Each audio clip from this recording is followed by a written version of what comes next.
War. War never changes.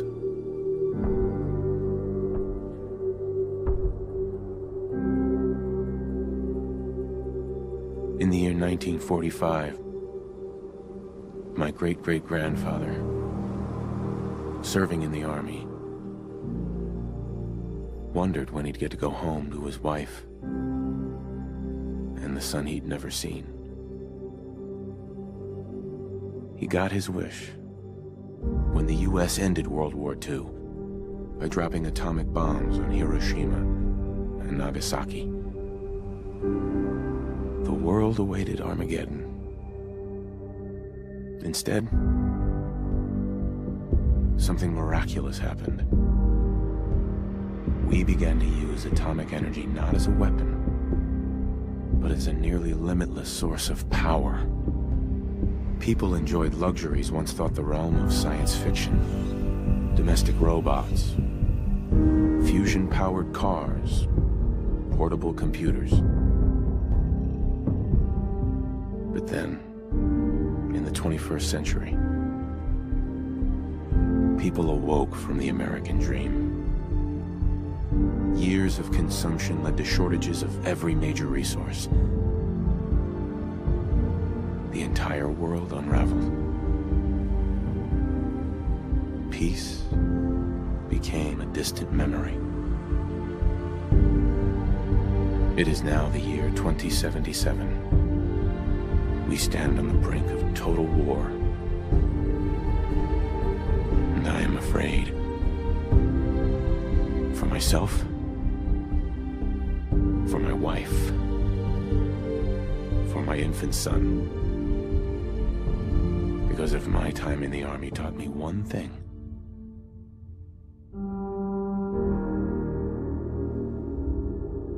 it's that war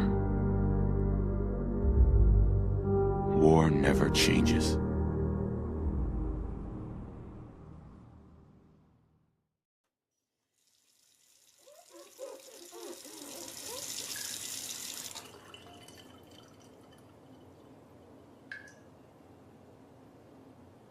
War never changes. You're gonna knock him dead at the Veterans Hall tonight, hun. You think? Absolutely. Now get ready and stop hogging the mirror. Right. Ah, good morning, sir. Your coffee. 173.5 degrees Fahrenheit. Brewed to perfection. Thanks, Codsworth. Of course, sir. Can you get that? It's probably that salesman. He comes for you every... Good morning. Vault-Tec calling. Vault-Tec? Remind me again? Why, we're about you, sir, and helping secure your future. You see, Vault-Tec is the foremost builder of state-of-the-art underground fallout shelters. Vaults, if you will. Luxury accommodations where you can wait out the horrors of nuclear devastation. You can't begin to know how happy I am to finally speak with you. I've been trying for days. It's a matter of utmost urgency, I assure you. What's so important? Why, nothing less than your entire future. If you haven't noticed, sir, this country has gone to heck in a handbasket. If you'll excuse my language, the big kaboom is... It's inevitable, I'm afraid, and coming sooner than you may think, if you catch my meaning. Now, I know you're a busy fellow, so I won't take up much of your time. Time being a precious commodity. I'm here today to tell you that because of your family's service to our country, you have been pre-selected for entrance into the local vault. Vault 111. But there's room for my entire family, right? Of course, of course. Minus your robot, naturally. In fact, you're already cleared for entrance. It's just a matter of verifying some information.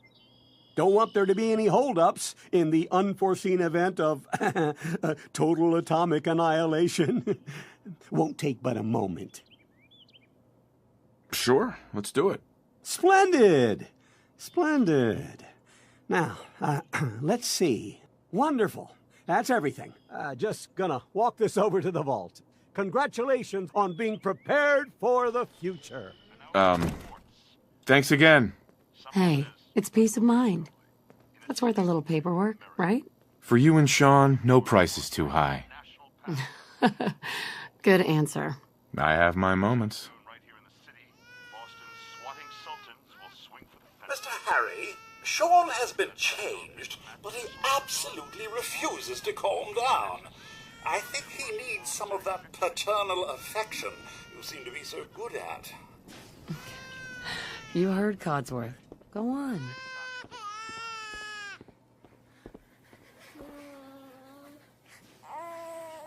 How are the two most important men in my life doing?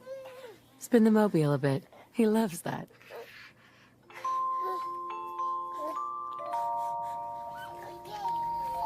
Hey, how's my little guy? Much better now, huh? Listen, after breakfast, I was thinking we could head to the park for a bit. Weather should hold up. Yeah, sounds like fun. Sir, Mum, you should come and see this. Codsworth? What's wrong?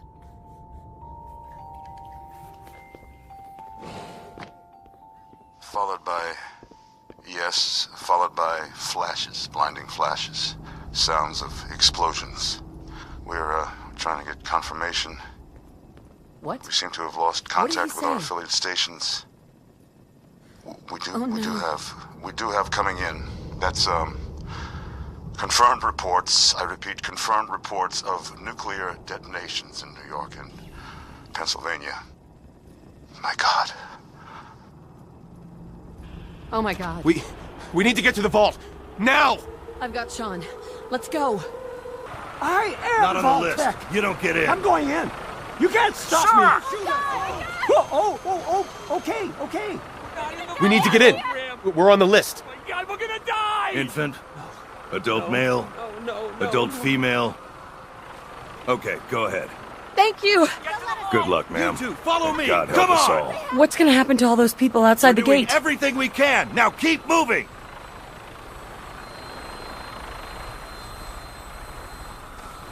Sir, we need to send you down to the vault. Step on the platform. Step on the platform in the center. All right, that's it. Send it down. Almost there. We're gonna be okay. I love you. Both of you. We love you too. Oh my god! Send it down now. Hold on! Can't this thing move faster? Oh god! Oh god! Oh god!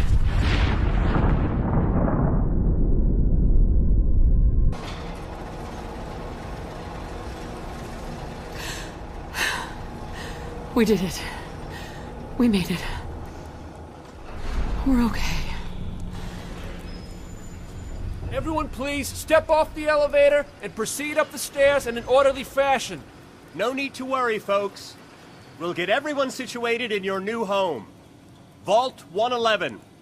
A better future underground. So we just... Yes, up the stairs. I can't believe it. If we left a minute later. No, don't get caught up thinking about Just that. this way, please. You're safe now. This way. Male. Female and... This one's good. Step over to the table, take a suit. You'll need your This way, suits please. before we can take you further. Thanks. Pick up a suit right over What there. now? Just follow this the way. doctor here. He'll show you where to go. All right, you three. Follow me. See? This is our new home. Oh, you're gonna love it here. This is one of our most advanced facilities. Not that the others aren't great, mind you. It's gone. Our home. Everything we had. My mother and Sir? father down in D.C. Oh, God, honey. What if I didn't make it? How long do you think we'll be down here? Oh, we'll be going over all that in orientation. Just a few medical items we have to get through Just first. checking everyone off the list as they come in. as well as comfortable. Prepared for the future, right?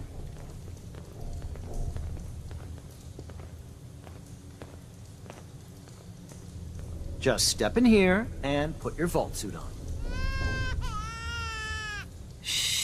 Who's my little guy? I'm not going far. I'll just be over there.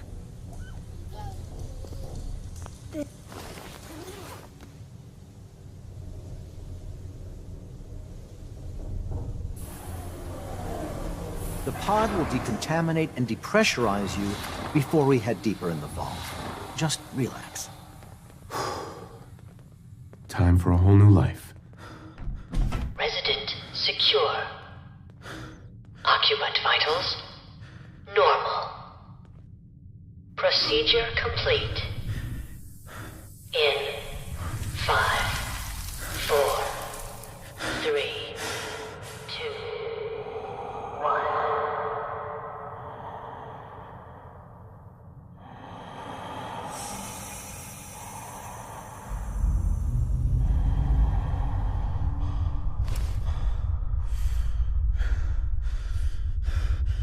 Manual override initiated. Cryogenic stasis suspended.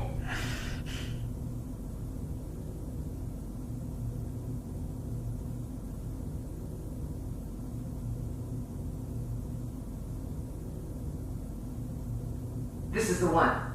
Here. Open it.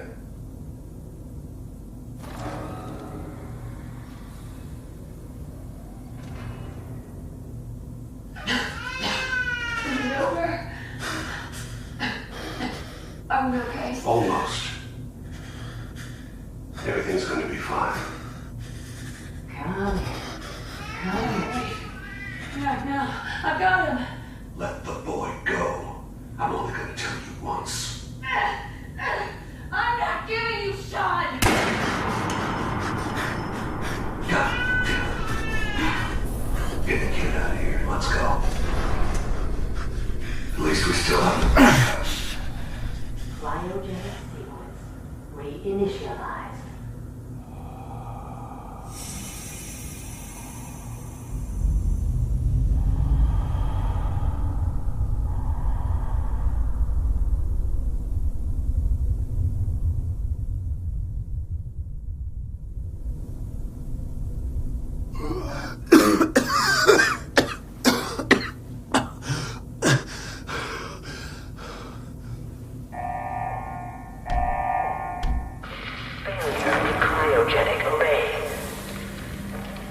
Residents must vacate immediately.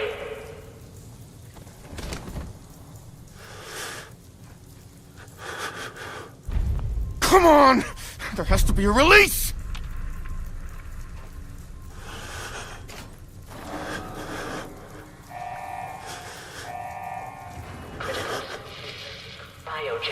I'll find who did this.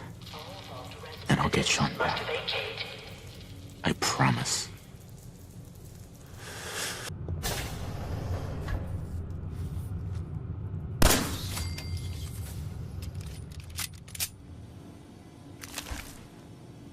Is anyone alive?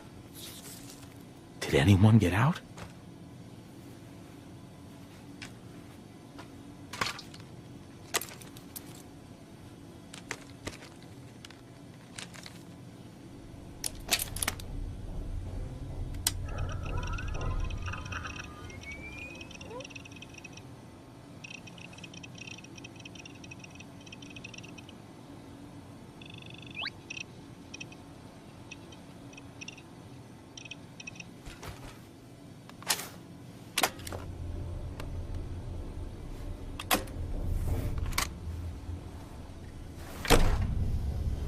Vault door cycling sequence initiated. Please stand back.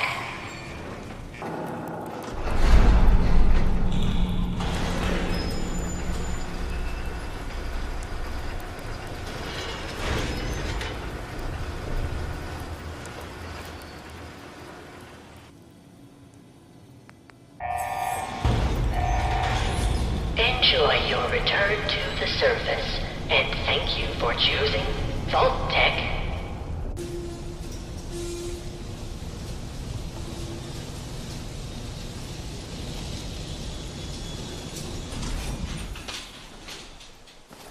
Oh, God.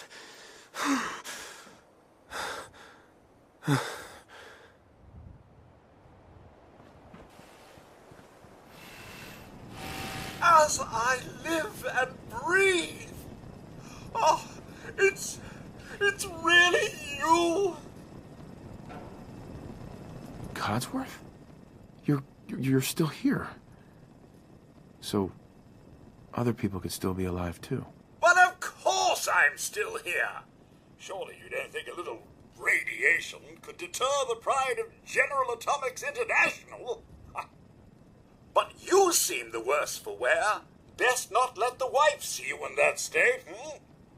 Where is the missus, by the way? They killed her. Sir, these things you're saying, these terrible things, I believe you need a distraction. Yes, a distraction to calm this dire mood. It's been ages since we've had a proper family activity. Checkers, or perhaps charades. Sean does so love that game. Is the lad with you? Sean's been kidnapped. But I'm going to find him. I'm going to get my son back. It's worse than I thought. Mm-hmm. You're suffering from hunger-induced paranoia. Not eating properly for 200 years will do that, I'm afraid. 200 years? What? Are you... A bit over 210, actually, sir. Or give or take a little, for the Earth's rotation and some minor dings to the old chronometer. That means you're 2 centuries late for dinner. Perhaps I can whip you up a snack? You must be famished. Codsworth, you're acting... a little bit weird. What's wrong? Oh, sir, it's been just horrible. 2 centuries with no one to talk to, no one to serve. I spent the first 10 years trying to keep the floors waxed, but nothing gets out nuclear fallout from vinyl wood. Nothing! And don't get me started about the futility of dusting a collapsed house. And the car! How do you polish rust? Stay with me, pal. Focus. I'm afraid I don't know anything, sir. The bombs came and all of you left in such a hurry. I thought for certain you and your family were dead. I did find this holotape. I believe the missus was going to present it to you as a surprise. But then, well, everything happened. Thank you, Codsworth. You're welcome. Now, enough feeling sorry for myself. Shall we search the neighborhood together? The missus and young Sean may turn up yet. All right. Lead the way. Proud to serve, sir. Nothing here but a few flies. Wait. My senses are picking up movement in another house. Follow me. I was just terrific. The fight then. Okay, cut that out. Mr. Harry, your family isn't here either. They're really... Uh-huh.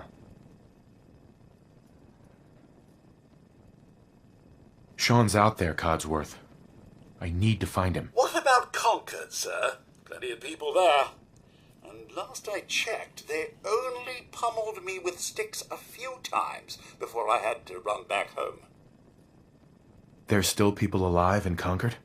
Yes, although they're a bit rough. You remember the way? Just across the southern footbridge out of the neighborhood and past the Red Rocket Station?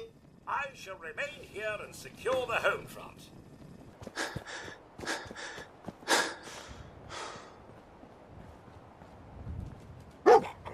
Hey, boy. What are you doing out here all by yourself? You lose your owner, buddy?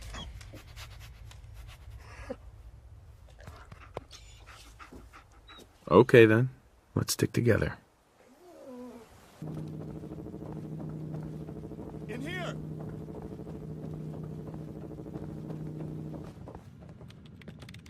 Man, I don't know who you are, but your timing's impeccable. Preston Garvey, Commonwealth Minuteman. Minutemen? That ain't it. So now I'm traveling backward in time? Protect the people at a minute's notice. That was the idea. So I joined up, wanted to make a difference. And I did, but things fell apart. Now it looks like I'm the last Minuteman left standing. Who are these people? Just folks looking for a new home, a fresh start. I've been with them since Quincy. Lexington looked good for a while, but the ghouls drove us out of there. A month ago, there were 20 of us. Yesterday, there were 8. Now we're 5. It's just me, the Longs, Marcy and June. That's old Mama Murphy on the couch. And this here is Sturgis. Hey.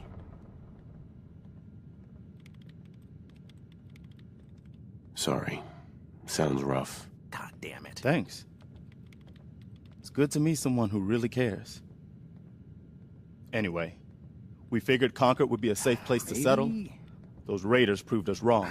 Nope. But, well, we do have one idea. Let's hear it. Sturgis. Tell him. There's a crashed vertibird up on the roof. Old school. Pre-war. You might have seen it. Well, looks like one of its passengers left behind a seriously sweet goodie. We're talking a full suit of Cherry T-45 power armor. Military issue. I like it. Yeah, I thought you might. Protection with an added bonus. Get the suit. You can rip the minigun right off the vertibird. Do that, and those raiders get an express ticket to hell. You dig? Minigun. Now we're talking. I know, right? Only there's one hitch. The suit's out of juice. Probably been dry for 100 years. It can be powered up again. But we're a bit stuck. I'll help if I can. What you'll need is an old pre-war FC. A standardized fusion core. Your high-grade, long-term nuclear battery used by the military and some companies way back when. And we know right where to find one. But we can't get to the damn thing. It's down in the basement. Like behind a security gate. Look, I fix stuff. I tinker. Bypassing security ain't exactly my forte. You could give it a shot. Can't be too hard. I'll see what I can do. Well, all right. Maybe our luck's finally turning around. Once you jack the core into the power armor and grab that minigun, those raiders will know they picked the wrong fight. Good luck. Dog meat sure did find us some help. Just look at ya. So, he's your dog? Aw, he ain't my dog. No, sir. Dog meat, he's what you call his own man. You can't own a free spirit like that. But he chooses his friends and sticks with them. He'll stay by you now. I saw it. Visions. Uh-huh. I know what you're thinking. This old lady, she's out of her mind. But it's the chems. They give old Mama Murphy the sight. Oh boy, that's it. I'm out of here. All right. I sometimes forget that folks ain't used to weird things like the sight. You go on. Mama, you okay? I'm fine, Preston.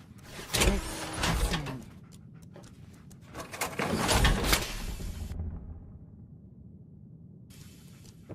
That was a pretty amazing display.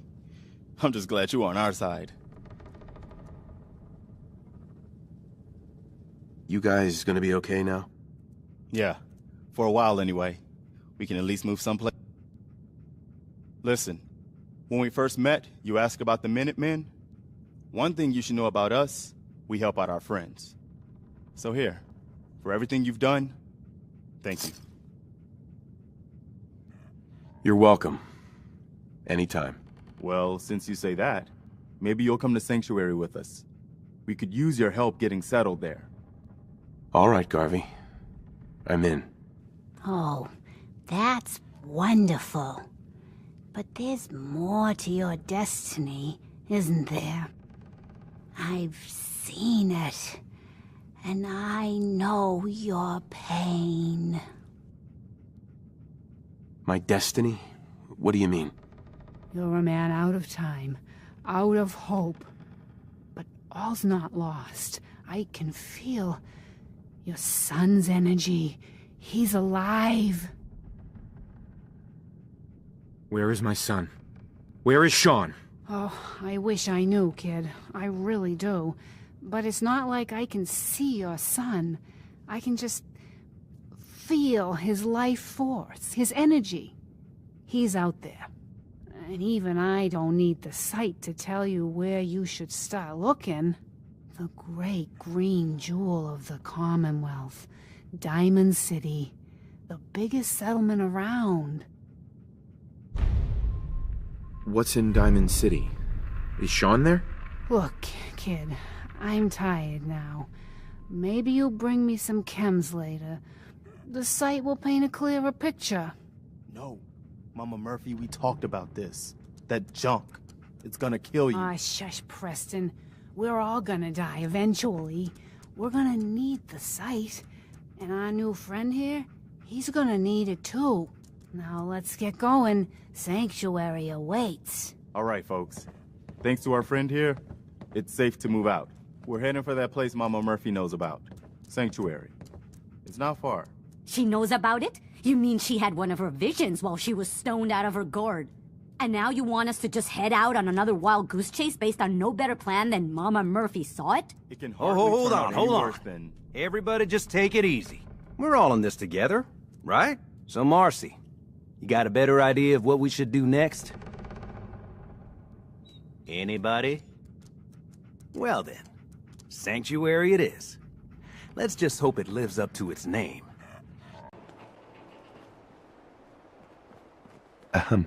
Hey, good to see you again. I was hoping you'd show up. I should have listened to Mama Murphy all along. Pretty nice place she's found for us. I think we could settle down here. Make it a place to call home. What do you think? Yeah. I used to like living here. Before the war. What do you mean? Before what war? Are you saying... I lived here over 200 years ago. I was frozen or something for most of it. Just woke up a little while ago. Damn. Like one of those old pre-war ghouls. You say you were frozen. Anybody else make it out with you? My son. Somebody took him away while I was still trapped. I've been looking for him. Damn. I'm sorry. I hope you find him. Let me know if there's any way I can help. Anyway, I am glad you're here.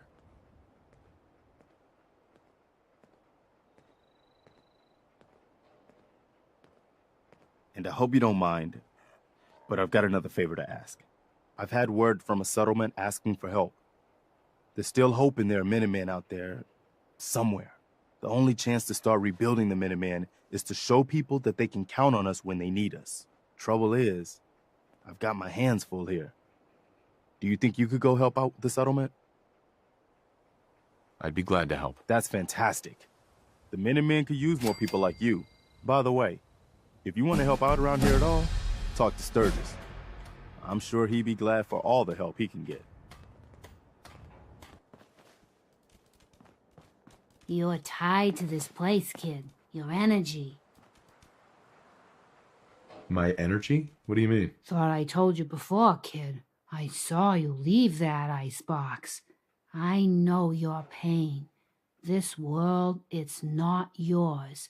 But here you are. The sight can help you, kid. It always has answers. Just gotta bring me some jet so I can see what it wants to tell you. Here. Already have some. Like a little kick yourself, huh? This'll do. Now, let me ride the high to where the sight wants to take me. Diamond City holds answers, but they're locked tight. You ask them what they know, but people's hearts are chained up with fear and suspicion. But you find it. You find that heart that's gonna lead you to your boy. Oh, it's bright, so bright against the dark alleys it walks. That's what you need to do, kid. Follow the signs to the bright heart. Phew, wow. That took more out of me than usual. I'm gonna need to rest now, kid. Hey, do you have a moment? I wanted to thank you for helping us out in Concord. If only we'd run into you sooner. What happened to you guys? Long story short, we've been on the move since the attack on Quincy.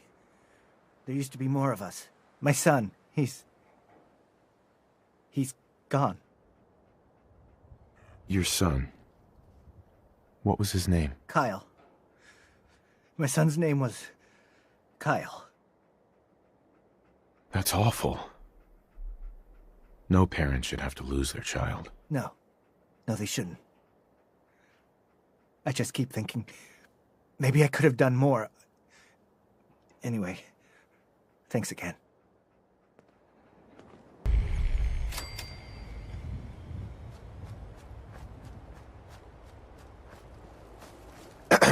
We're in some real trouble here. I hope you can help.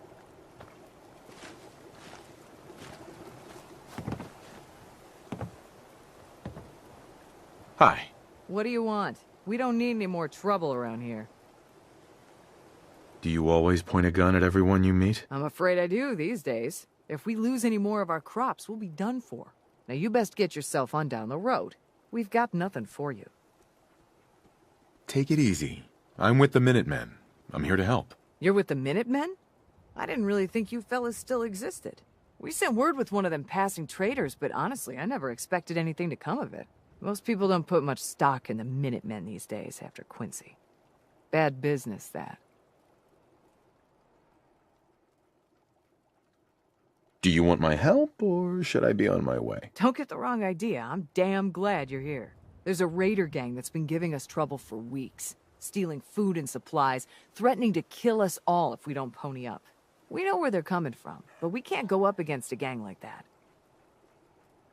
Don't worry. I'll take care of those raiders for you. Thanks, friend. If you folks are for real this time, it'll be a welcome change for the better. Thanks for doing that. We'll all sleep better at night knowing we have some defenses set up. It's been a long road. But yeah, I think this is it. Home. Feels good. What next? Well, I guess figuring out how to get back to living, instead of just surviving. Of course, you know you're welcome anytime. My door's always open to you. Windows, too. Some of the walls, actually, come to think of it. I guess I better get back to it. Take care now. Make a move, and I'll end you, Wastelander. You find those raiders? Yeah, I took care of them. No kidding. That's the best piece of news we've had around here for a good long time. So we've been talking. We decided if you came through for us, we'd join up with the Minutemen again. If we want things to get better, we've got to start helping each other. So, we're in. You can count on us if you need help down the line. Thanks again, friend.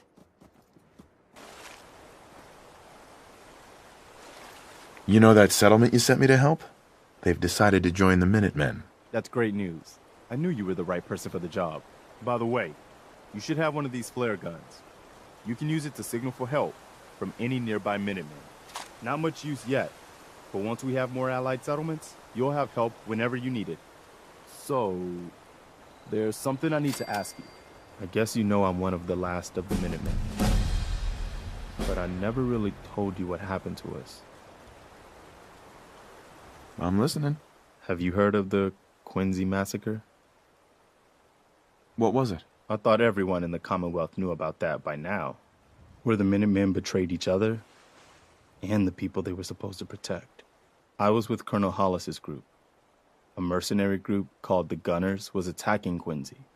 The people there called for the Minutemen to help. We were the only ones that came. The other groups, they just turned their backs on us and the folks in Quincy. Only a few of us got out alive. Colonel Hollis was dead, so I ended up in charge of the survivors. We never found a safe place to settle. One disaster after another.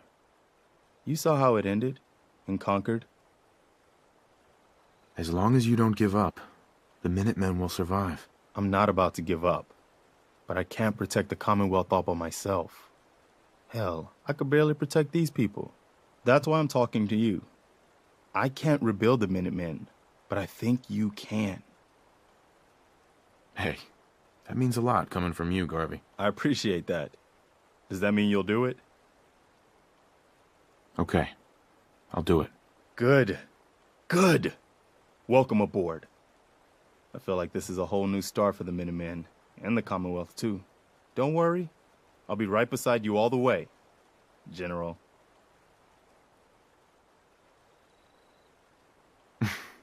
I'm no general. You're gonna have to get used to it. The leader of the Minutemen has always held the rank of general. Our last leader was General Becker. After he died back in '82, nobody could agree on who should take his place. The one good thing about being the last Minuteman is there's no one to argue with me when I say you're the new general. Now it's your job to make it more than an empty title. I've got something a bit different for you.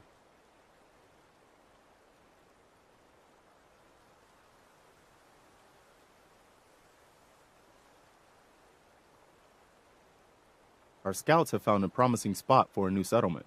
The trouble is that some kind of vicious beasts are lairing there.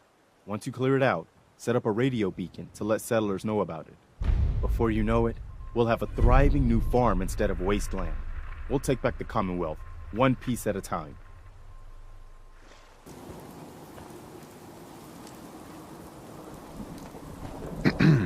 We appreciate the assistance, civilian, but what's your business here?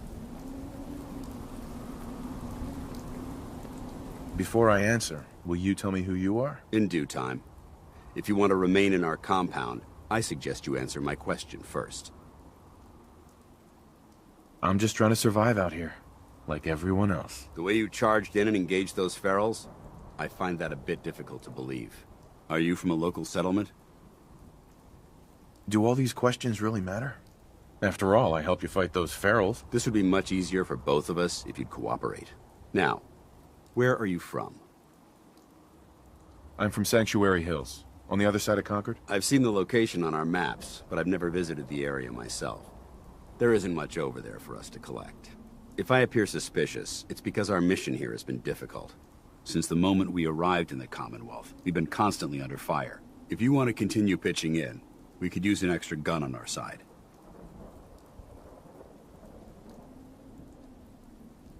I'll continue to help, but you owe me an explanation first. Who are you guys? And what are you doing here? Very well. I'm Paladin Danse, Brotherhood of Steel. Over there is Scribe Halen and Knight Reese. We're on recon duty, but I'm down a man and our supplies are running low. I've been trying to send a distress call to my superiors, but the signal's too weak to reach them. Sir, if I may... Proceed, Halen. I've modified the radio tower on the roof of the police station, but I'm afraid it just isn't enough. What we need is something that will boost the signal. Our target is ArcJet Systems, and it contains the technology we need, the deep-range transmitter. We infiltrate the facility, secure the transmitter, and bring it back here. So what do you say? You willing to lend the Brotherhood of Steel a hand? No time to waste. Let's get moving. Outstanding.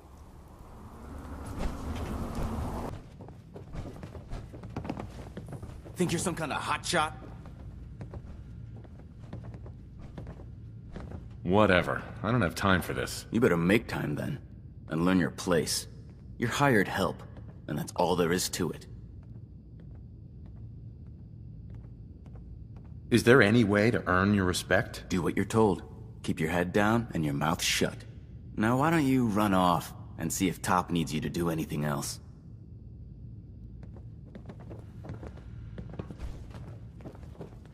Sorry about the other guys.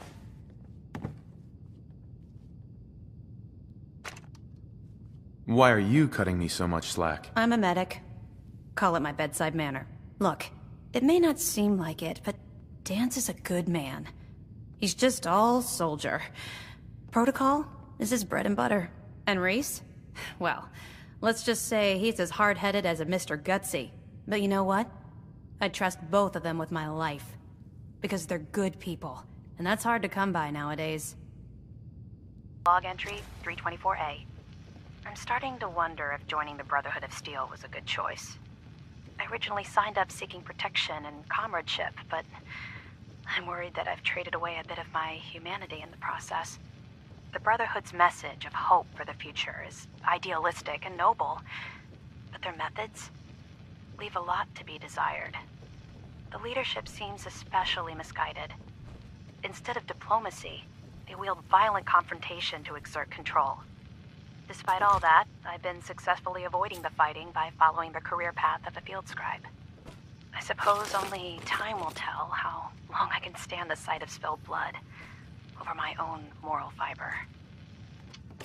Paladin Danse. Listen up. We do this clean and quiet. No heroics and by the book. Understood?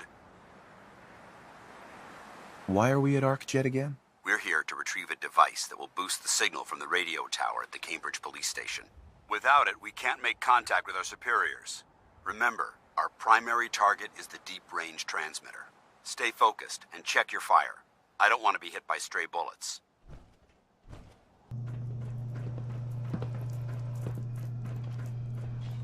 Paladin. Look at these wrecks. It appears as though the facility's automated security's already been dealt with.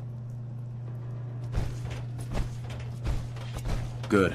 Less security to worry about. Negative. There's nothing good about it. Look at the evidence. There isn't a single spent ammunition casing or drop of blood in sight. These robots were assaulted by Institute synths. Synth? Isn't that the same as robot? They're an abuse of technology created by the Institute. Abominations meant to improve upon humanity. It's unacceptable. They simply can't be allowed to exist. What's the Institute? They're a group of scientists who went underground when the Great War started. Spent the last few decades littering the Commonwealth with their technological nightmares. It sounds like you're scared of synths. There's a measurable difference between being frightened and being prepared. Now, let's move out.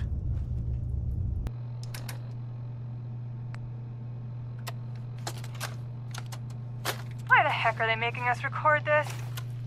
Oh crap, it's on, isn't it? This is Technician Rand, ArcJet Propulsion Division. I'm here with Technician Janowski, work log A1190. Janowski and I have been working on the Mars Shot project for about 3 months now, and I think we have the thrust calculations worked out. Man, I wish I was headed up there with those guys. It'd be nice to get the hell away from our lousy planet. Hey, easy. If we don't record these logs properly, we're gonna get fired. The supervisor is already itching to get rid of us, especially since it's taking us longer than we promised. So what? We've been drafted anyway. We're shipping out in a few weeks, remember? Soon we'll be doing push-ups, eating freeze-dried rations, and just wishing we were spending our day inside a cushy private laboratory. Of course I remember. But I'm trying not to imagine getting my head blown off when I'm on the front line, and keeping my mind on work is helping me deal with the problem. Maybe that doesn't make sense to you, but it's important to me, okay? All right. I'm sorry. Look, why don't you toss this tape and we'll start a new one. Nice work. Let's get moving. Danse? Well, that could have gone smoother, but mission accomplished.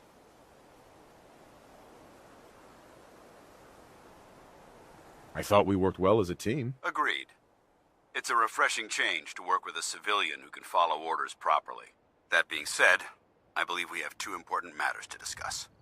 First and foremost, if you'll hand me the deep-range transmitter, I'd like to compensate you for your assistance during this operation. I think you'll find this weapon useful. It's my own personal modification of the standard Brotherhood laser rifle. May it serve you well in battle.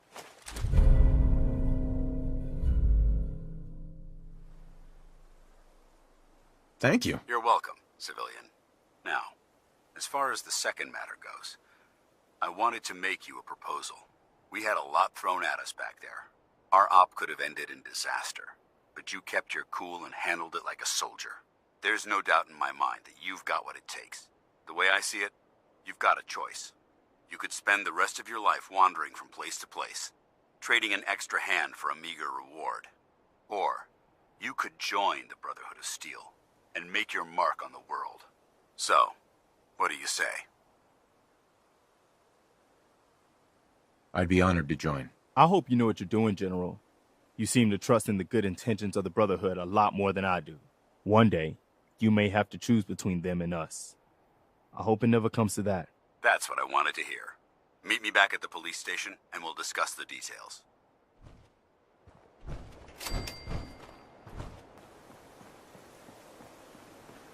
I told you Sanctuary would grow. The site never lies. Ma'am. You need the site?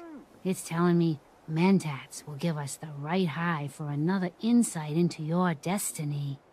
Here you go. Ah, that's it. I can feel the site opening up. You're looking for a man. He can help you. But he ain't gonna be the man you expect. He's somewhere deep and dark, surrounded by folks with nothing but cruel intentions. But there's an echo, something in the past that can help you.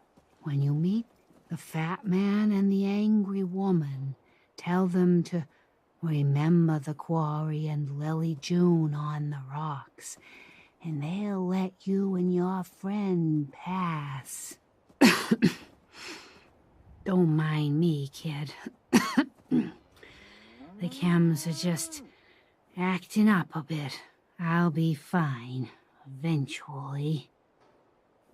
And Dance, glad to see you alive and well, sir. Are we in luck, sir? Mission accomplished. We have the transmitter. Finally, some good news for a change. Nice work, sir. I didn't do it alone. Halen, Reese, it's time to welcome our newest recruit to the recon team. He shows a lot of promise, and with the proper guidance, I think he has the potential of becoming one of the best.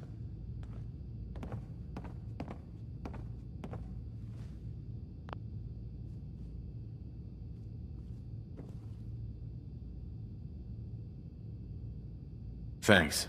I promise not to let you down. You don't have to prove anything else to me. Getting that transmitter was enough. So you decided to stay, huh? I expected you to take your payment and run. Are you upset that I'm staying? Maybe. Got enough trouble stomping muties and ferals. I don't need something else to worry about. Reese, that's enough. Like it or not, you're going to have to learn to work together. And you need to understand what it means to be a part of the Brotherhood. We're not soldiers of fortune. We're an army, and we've dedicated our lives to uphold a strict code of ethics. If you intend to stay within our ranks, you need to obey our tenets without question. Understood. Outstanding. Since I know you're eager to get started, I'll get right to the point. I only ask for two things from anyone under my command: honesty and respect. You fall in line, you stay in line. I give you an order, and you follow it. It's as simple as that. Now, before I release you to Halen and Reese for your assignments, there's one last order of business. From this moment forward, I'm granting you the rank of Initiate.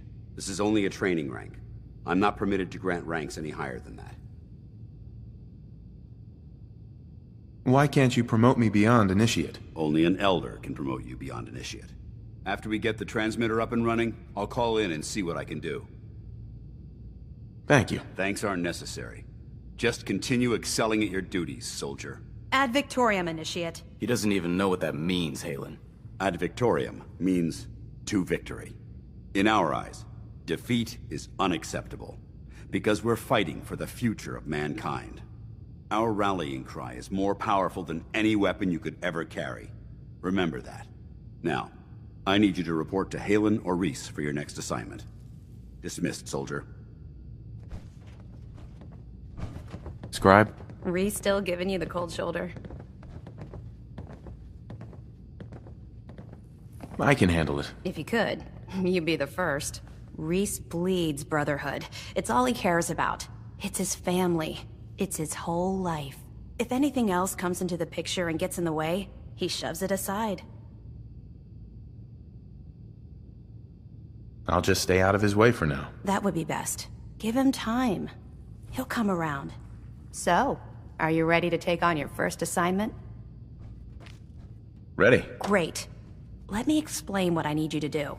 One of the Brotherhood's most important duties is the recovery and preservation of technology that was lost when the bombs fell. I have a list of locations that contain artifacts we need you to recover in order to have them cataloged and studied by our scribes. Here, this should cover all the information you'll need to find your first artifact. Good luck, and be careful.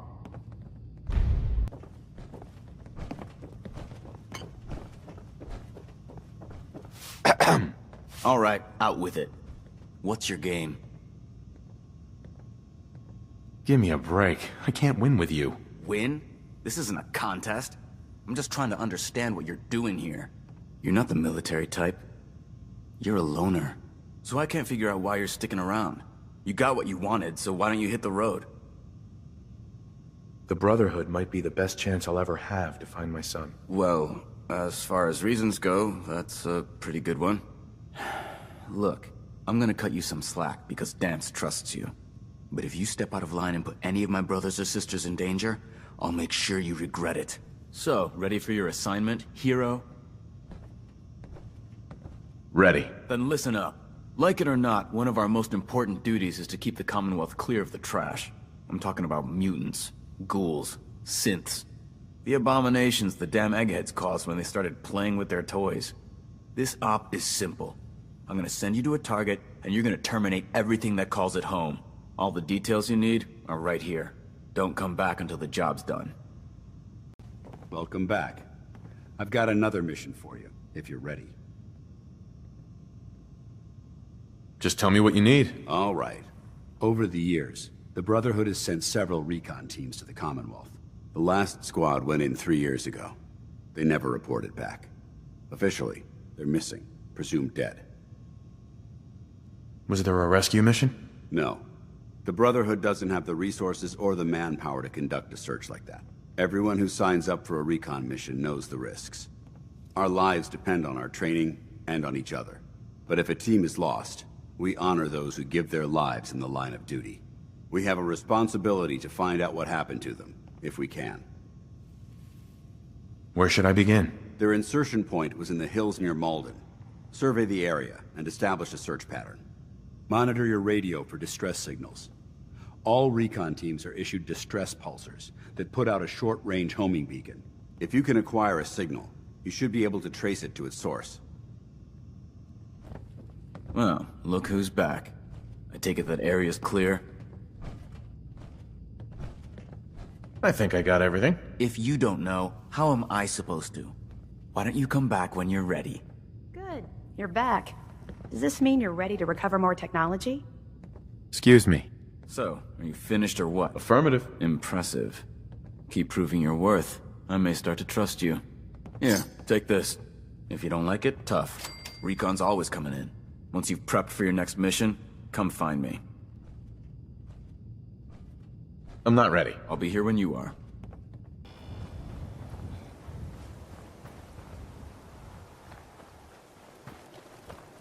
Hey. Did the Minutemen send you? Yes, I'm here to help. What's the problem? There's a group of raiders that won't leave us alone. Stealing our food and supplies.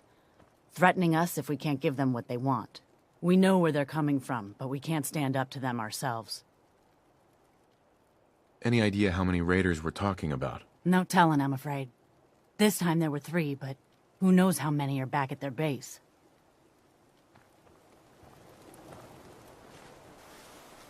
Damn it, we're on it. Ugh.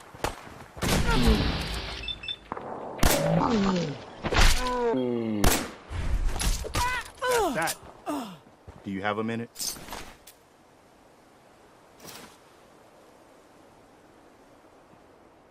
Sure, go ahead. When we first met, I admit, I had my doubts about you, but you've done nothing but impress me. You're just who the Minutemen needed to bring us back from the brink. Thanks. That means a lot coming from you. You've probably realized by now how important the Minutemen are to me. When I was a kid, the Minutemen were my heroes. They were the only good guys around, really. When I turned 17, I joined up with Ezra Hollis's company. He was one of the good ones. Really believed in the old-time Minuteman way. We had a few good years there. I felt like I was part of something bigger than me, like I was really helping make the Commonwealth a better place.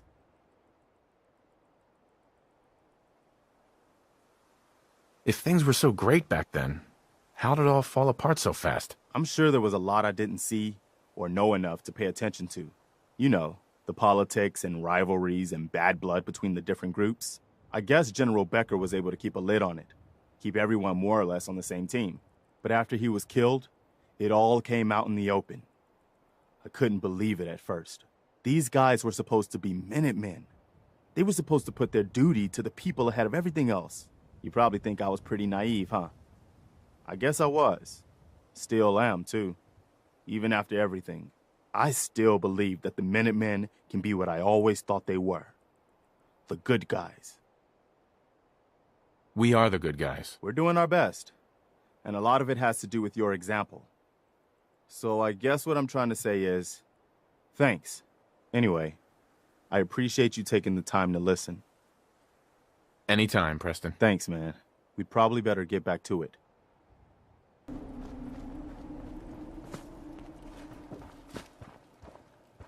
I took care of those raiders for you.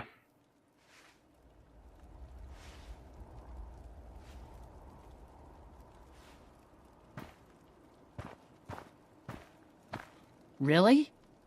Well, that's the best news I've heard in a long time. By the way, we've talked about it, and we've decided to support the Minutemen. I think it's worth giving it another chance. The only way things will get better is if we stand together. Hey. Go ahead. What now? We can finally start to think about more than just survival. We've gotten big enough that we're having trouble communicating with all our settlements. It's a good problem to have, and I have a solution. I think it's time to retake the castle. It used to be the Minutemen HQ, way before my time. Well fortified, centrally located, and most important, it has a powerful radio transmitter we can use to broadcast to the whole Commonwealth. It sounds like just what we need right now. I thought you'd like the idea. So, should I have an assault force assemble near the castle? Yeah, let's do this. We'll do some recon and meet you outside the castle. See you there. What do you mean you can't open the gate? Stop playing around, Danny. I'm standing out in the open here, for crying out loud. I got orders not to let you in, Ms. Piper. I'm sorry. I'm just doing my job. Ooh, just doing your job. Protecting Diamond City means keeping me out, is that it? Oh, look, it's the scary reporter. I'm sorry, but Mayor McDonough's really steamed, Piper. Saying that article you wrote was all lies. The whole city's in a tizzy. Ugh! You open this gate right now, Danny Sullivan. I live here. You can't just lock me out. Open up.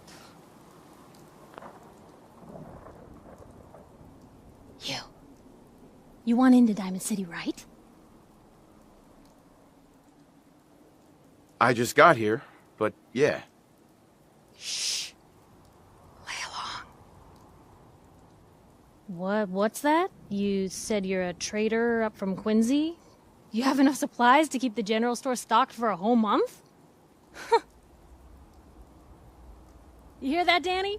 You gonna open the gate and let us in, or are you gonna be the one talking to crazy Myrna about losing out on all the supply? Jeez, all right. No need to make it personal, Piper. Give me a minute. Better head inside quick before old Danny catches on to the bluff.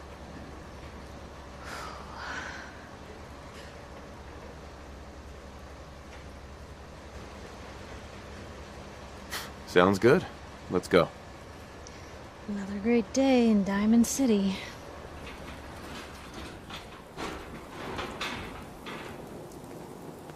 Piper, who let you back inside? I told Sullivan to keep that gate shut. You devious, rabble-rousing slanderer. The level of dishonesty in that paper of yours. I'll have that printer scrapped for parts. Ooh, that a statement, Mr. McDonough? Tyrant mayor shuts down the press.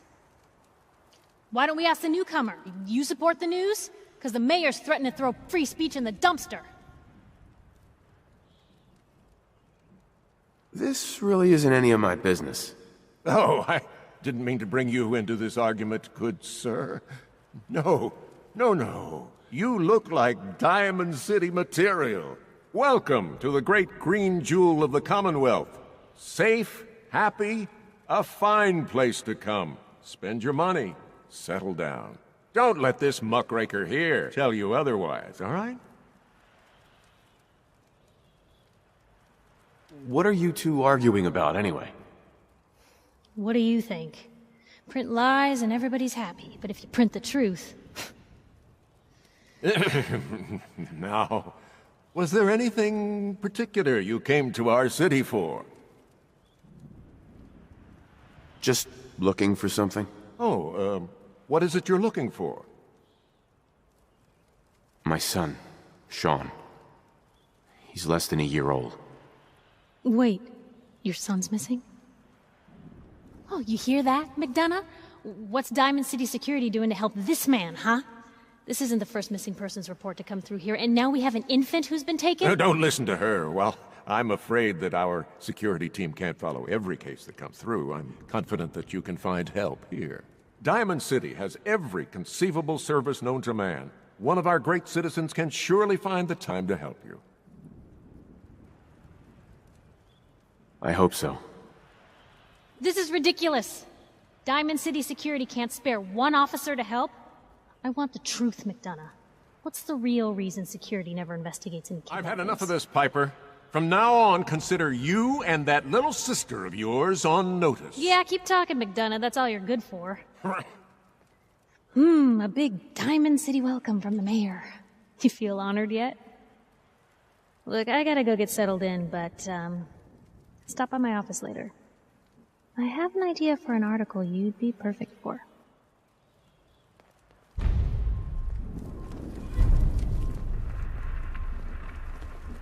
Head on inside. Hey.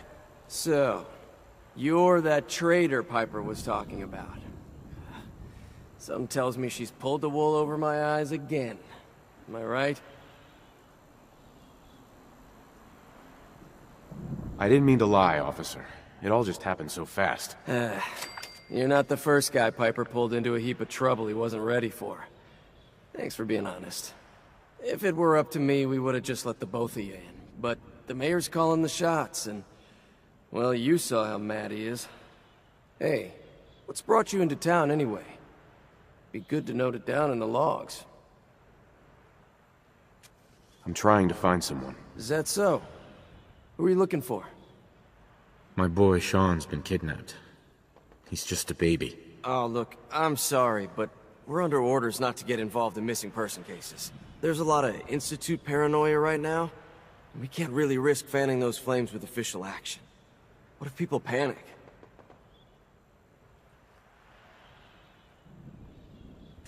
I'll ask somewhere else, then. Chin up. Maybe someone in town can help you?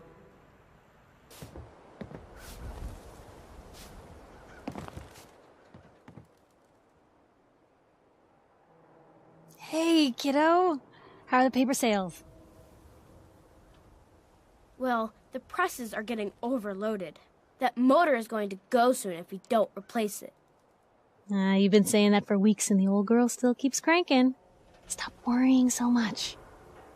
I gotta head into the office. You start whistling if you see any angry politicians coming our way. Why? Is something wrong? Piper? Read the public and be prepared. Paper puts on quite a show, huh? Quite a show. Hate it when they bring up the Institute. Ain't like folks aren't already scared of them. Anyway, don't let it get to you. Life here is still a hell of a lot safer than out there in the Commonwealth. What's the Institute? Ever heard of the Boogeyman? shadowy monster that takes people in the night? Well, that's the Institute. But they're just a fact of life around here. Someone gets taken by the Institute or gets killed by a raider. Which is worse? At least inside these walls, you don't have to worry about the raider. So what brings you to the Great Green Jewel? What brought you? Came on this place a while back. Didn't intend to stay at first, but I felt something here. A good feeling. People here are searching for something more than just getting by. They built a school, shops, the power plant, and even this chapel. What about you? What brings you here? Looking for someone who's gone missing. Gone missing? Who is it? Friend? Relative? My son was kidnapped. His name is Sean. Your boy's gone missing? That's terrible. I'm afraid missing people don't get found in Diamond City. God seems to have turned a blind eye to them. And with all the fear of the Institute in people's hearts, they've turned a blind eye as well. I'm lost, Pastor. I need help. Please. Well, I don't want to get your hopes up, but there is someone who might be able to help. Nick Valentine. He's a detective. Saved a lot of lives over the years, but so many more stay missing. And trouble has a habit of sticking to him. Nick Valentine, huh? What's his story? You know the story of the Good Samaritan? Helps a man, even though he has no reason to? Well, I suppose you could say that Nick Valentine is living that parable out. Thanks. I'll go talk to him. Take care of yourself now. Glad you dropped by. You holding up, Blue? Yeah, holding up. Look, I'm just gonna say it. You're a vault dweller. You might not be wearing the blue jumpsuit, but the Pip-Boy and that fish out of water look? Dead giveaways. So here's the deal. I want an interview. Your life story in print. I think it's time Diamond City had a little outside perspective on the Commonwealth. You do that, and I'll tell you what. I'll come with you.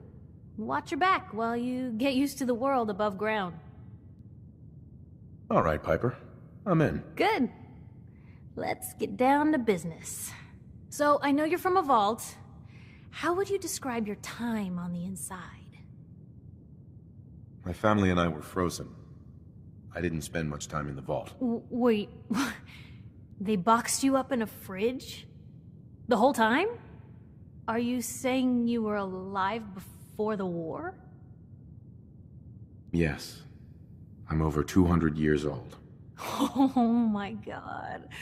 The man out of time. So, you've seen the Commonwealth, Diamond City. How does it compare to your old life? Can you even compare the two? The world out here? It's not even close to the one I left. Feeling a little homesick, are we? Can't say I blame you. Now, I already know you're looking for your son, Sean. Do you suspect the Institute was involved in his kidnapping? I don't know. No one ever does. That's what makes them so scary. For the last part of our interview, I'd like to do something different. I want you to make a statement to Diamond City directly. The threat of kidnapping is all but ignored in the Commonwealth. Everyone wants to pretend it just doesn't happen. What would you say to someone out there who's lost a loved one but might be too scared or too numb to the world to look for them?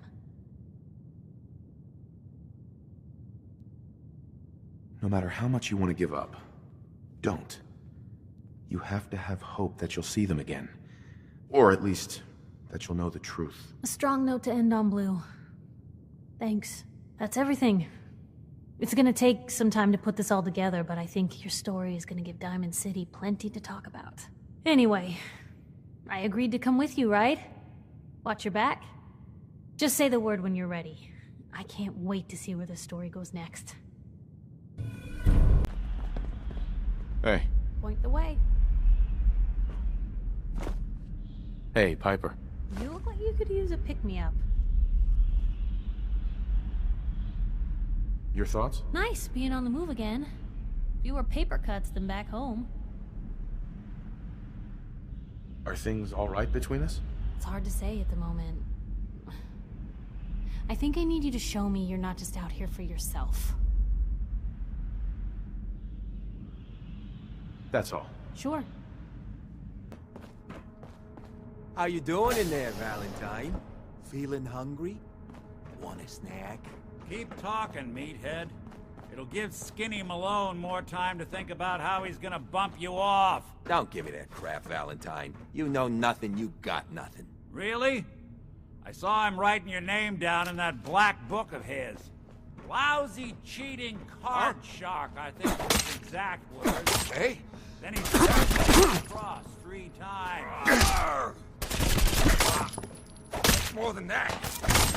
Hey, you! I don't know who you are, but we got 3 minutes before they realize muscles for brains ain't coming back. Get this door open!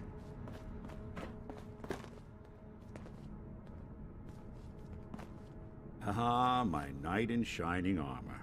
Question is, why does he come all this way? Risk life and limb for an old private eye?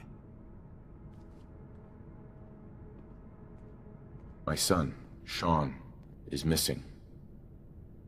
He was kidnapped. But I don't know who took him or where they went. Missing kid, huh? Well, you came to the right man, if not the right place. I've been cooped up in here for weeks. Turns out the runaway daughter I came here to find wasn't kidnapped. She's Skinny Malone's new flame. And she's got a mean streak. Anyway, you got troubles, and I'm glad to help. But now ain't the time. Let's blow this joint. Then we'll talk. Nicky, what are you doing? You come into my house, shoot up my guys? You have any idea how much this is gonna set me back? I wouldn't be here if it weren't for your 2-timing dame, Skinny. You ought to tell her to write home more often. Oh, poor little Valentine.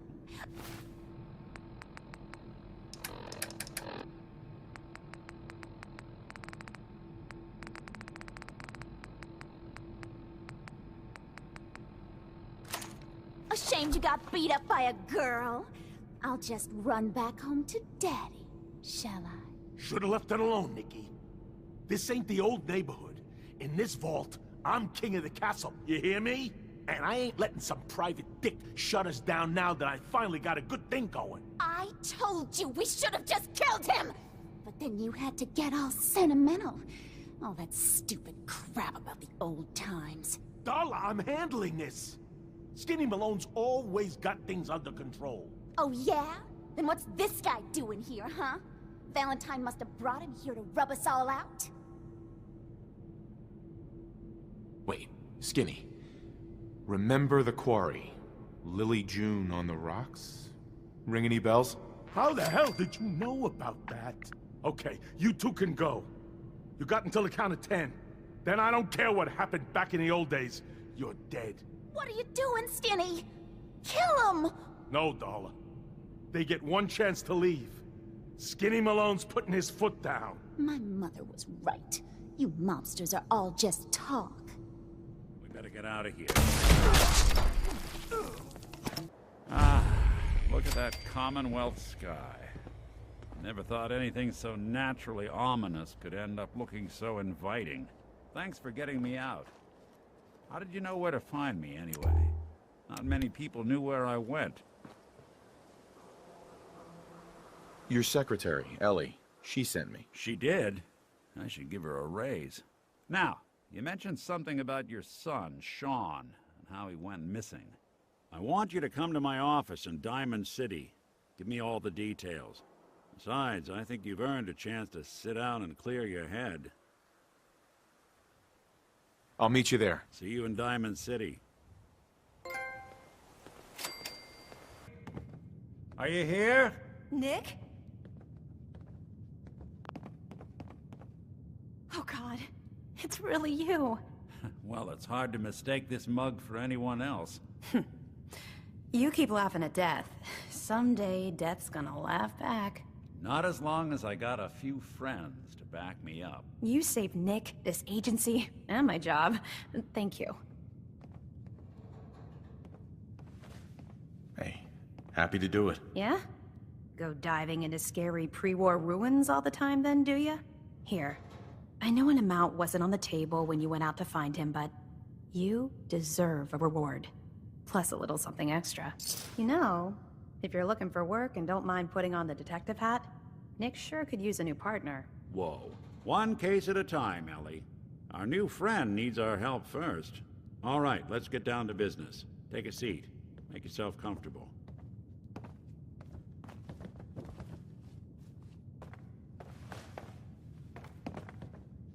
When you're trying to find someone who's gone missing, the devil is in the details. Tell me everything you can, no matter how painful it might be. My wife was murdered. She was trying to keep them from taking Sean, and they just... It's okay. You don't need to say anything more. So, we're talking about a group of cold-hearted killers, but they waited until something went wrong to resort to violence. What else can you tell me? We were in a vault when it happened. Vault 111. It was some kind of cryo facility. You were on ice, huh? More importantly, you were underground, sealed up. It's a lot of obstacles to get through just to take one person. Anything else you remember? There was a man and a woman. They didn't say much, but I remember they called me the backup. So we're talking a small team. Professionals. The kind that know to keep their lips tight when they're on the job. Not sure what the backup means, though. Anything else you remember? We're looking for my son, Sean. He's less than a year old. Why would anyone take him? Good question. Why your family in particular, and why an infant? Someone would be taking on all of his care, and a baby needs a lot of it. Well, that confirms it. This isn't a random kidnapping. Whoever took your kid had an agenda. There's a lot of groups in the Commonwealth that take people. Raiders, super mutants, the Gunners, and of course there's the Institute. So you think this Institute is responsible? Well, they're the boogeymen of the Commonwealth. Something goes wrong, everyone blames them. Easy to see why. Those early model synths of theirs strip whole towns for parts, killing everything in their way. Then you got the newer models, good as human, that infiltrate cities and pull strings from the shadows. Worst of all, no one knows why they do it, what their plan is, or where they are. Not even me. And I'm a synth myself. A discarded prototype, anyway. You're a prototype? As far as I know. Never seen any other synth like myself. There's the older ones that are dumb as rocks and all metal, and there's the newer ones that are almost human. I'm somewhere in between. Either way, I need to find Sean. You're right. The speculation is getting us off track. Let's focus on what you saw. What did these kidnappers look like? The man who killed my wife. He had a handgun. I didn't get a clear look at it, but that sound. Could have been a large caliber revolver. Huh. I'm starting to get a clearer picture of the kind of man our perp is. Anything more you can tell me? The woman was dressed in, I think it was a kind of hazard suit. The man had some sort of metal brace on his arm. Maybe some kind of improvised armor? A lot of hired guns do that to look tough. The hazard suit is interesting. Not many mercs can afford something that fancy. What else do you remember about them? I'll never forget that voice. Low and rough. Like sandpaper across your face. Not much to go on, but a tough and commanding voice can get someone pretty far in the violence business. What else? One of them came right up to me. Bald head. Scar across his left eye. Wait. It couldn't be. You didn't hear the name Kellogg at all, did you? Who is he? Do you think he has Sean? It's way too big of a coincidence. Ellie, what notes do we have about the Kellogg case? The description matches. Bald head, scar, reputation for dangerous mercenary work, but no one knows who his employer is. And he bought a house here in town, right? And he had a kid with him, didn't he? Yeah, that's right. The house in the abandoned West Stands. The boy with him was around 10 years old. It's Sean. It has to be. Somehow. Don't jump the gun on me. You said you were looking for an infant, remember? That's over 9 years difference by my count. Look, maybe he has a son of his own. Maybe it's someone else's kid. Either way, they both vanished a while back. Let's you and I take a walk over to Kellogg's last known address. See if we can snoop out where he went. Security doesn't really go to that part of town, but you two should still be careful. I always am. Nothing stays hidden forever. At least, not if I have my say. I didn't want Ellie to hear this, but I think you should know. Everything I dug up about Kellogg before his disappearance is bad news. Hey, you were in the paper, He's right? more than just a mercenary. You're 200 years old. That's It's pretty good for your age, huh? Clean, thorough. Has no enemies. They're all dead. Except you. 9 to 1 odds says he's our man. It's more than just you identifying his distinguishing features. The MO is all him as well. Leading a small team to kidnap a baby and leaving one of the parents alive for later? Not many mercs in the Commonwealth can pull that off. See that platform in the distance, near the city entrance? That's the elevator to the mayor's office. Why don't you go ask around there? I'll stay here and see if I can jimmy this lock.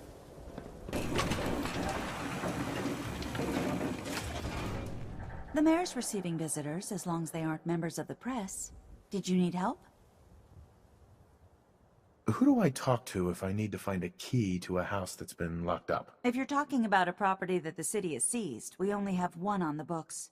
Mr. Kellogg's old house. You'd have to ask the mayor directly if you want the keys. Come on. Can't you help me yourself? And if I could, why should I? Please. All I want to do is find my son. The man who owned that house kidnapped him. I've heard the sob stories before, so save them. Maybe we can reach an agreement? I just happen to have a pile of caps here. A gift? For me? Oh, how generous. Oh, there I go again, leaving a key out on my desk and forgetting to put it back. Got the key? All right, let's head in. You do the honors. Gwinnett Stout beer, 44 caliber bullets, and cigars. San Francisco Sunlights. Interesting brand. Won't lead us anywhere on its own, though. Any suggestions, Nick? What about dog meat? Commonwealth mutt like him can track a man's scent for miles. Why don't you go fetch him and let him have a whiff? See if he picks up the trail. Before you head out, I know this is personal business. If you have to face Kellogg on your own, just say so. Besides, you already have plenty of company. We can't all go sniffing through the Commonwealth after one man. I want you with me on this, Nick.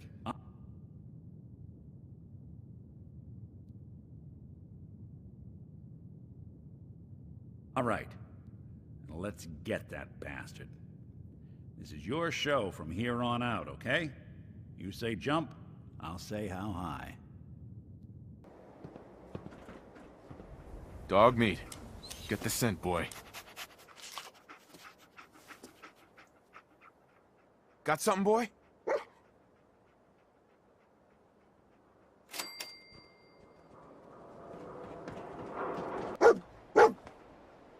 Is this the place?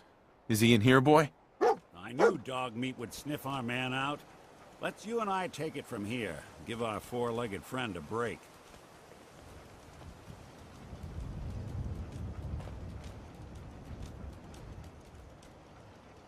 Hey, boy.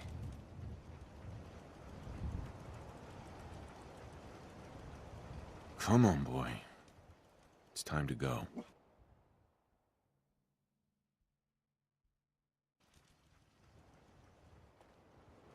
Hey, Valentine. Time to hit the road? Let's head out. Well, all right.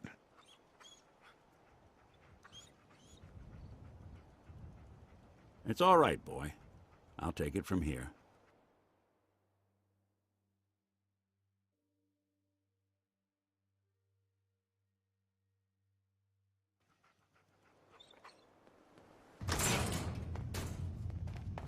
And there he is. Most resilient man in the Commonwealth. Funny. I thought I had that honor.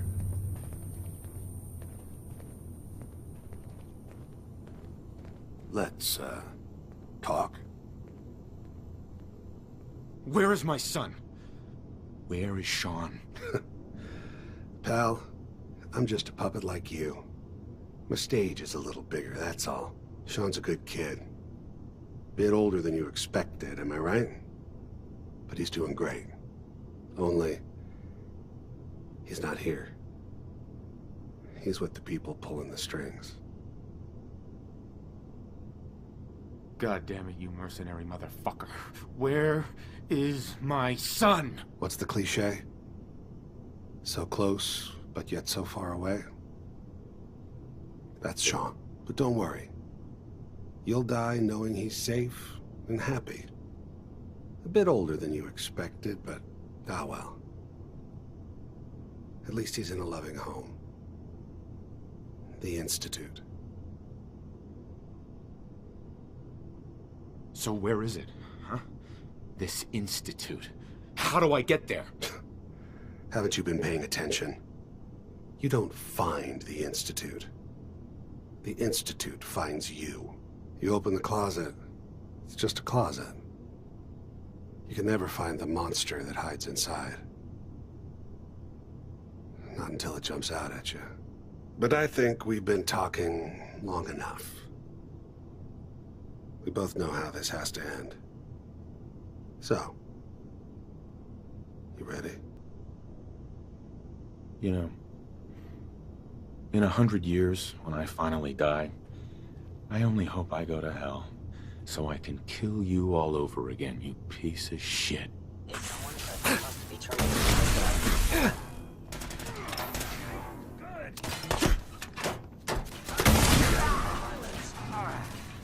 John, that bastard won't be hurting anyone else. We should take a look around, get all the intel this place can hide. Nick. So, Kellogg wasn't giving us any bull. Your son really is on the inside. Even I don't know where the Institute is, and they built me. You don't know anything, Nick? Look at me. I'm trash. They threw me in the junk pile ages ago. Just another discarded prototype. Didn't exactly leave me the house keys. We're in the weeds here. Time to take a step back. Bring in some fresh eyes. Only person I know willing to snoop up the Institute's tail feathers is Piper, the reporter in Diamond City. I say we head her way. Talk this through. Diamond City it is. Hey, chin up. I know the night just got darker, but it won't last forever. Well, well. Nikki Valentine walks into my office for a change. What can I say, Piper? You, me, and hard luck all seem to run together like acid rain down an old sewer. You, including your client here in that analogy? So, you two are finally letting me in on this little case of yours. What's the story? We need help, Piper. This man named Kellogg kidnapped my son. But that wasn't all. He was working with the Institute. He gave them Sean. The Institute. Oh boy. I've been investigating these creeps for over a year now. The Commonwealth's boogeyman. feared and hated by everyone. True enough. Sometimes they snatch people in the middle of the night, and sometimes they leave old synths behind to remind us that they're out there, but to this day, there's one thing nobody really knows. Where the Institute actually is. Or how to get in. Exactly. But there's one person who has to know, right? The guy who just handed them Sean. Kellogg. Huh. Man like that would have had access. In and out. But we both know that angle isn't going to work. Yeah. Any other ideas, Nick? Talk about a literal dead end, huh?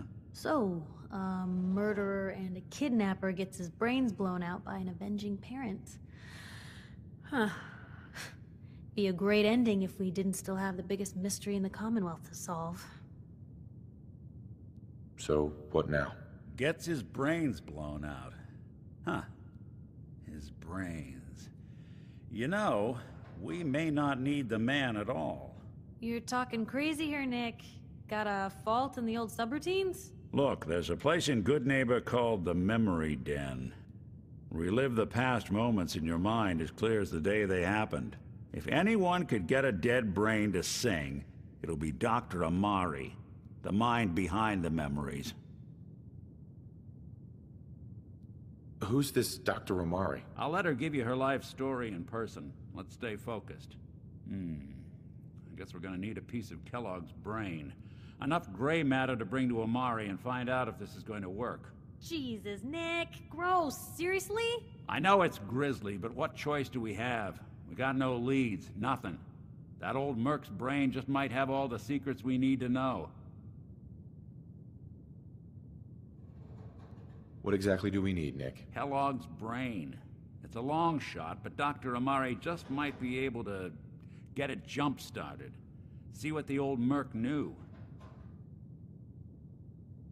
Actually, I think I already have something.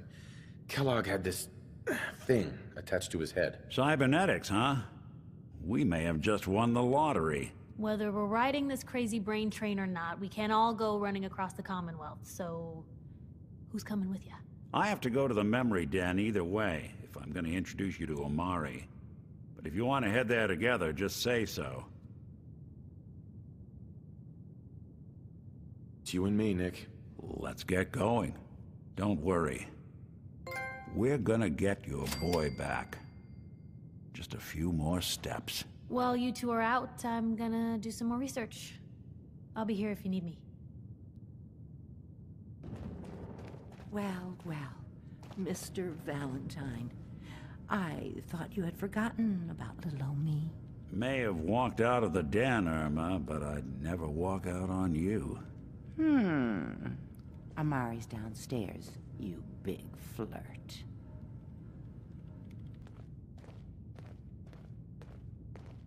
Dr. Amari? Yes?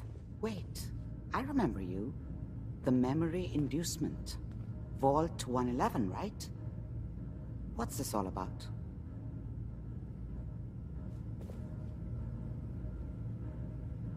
You're the one who can extract memories from a brain, right? Normally, we only allow our clients to experience their own memories. Now, what's this all about? We need a deep dig, Amari, but it's not gonna be easy. The perp, Kellogg, is already cold on the floor. Are you two mad?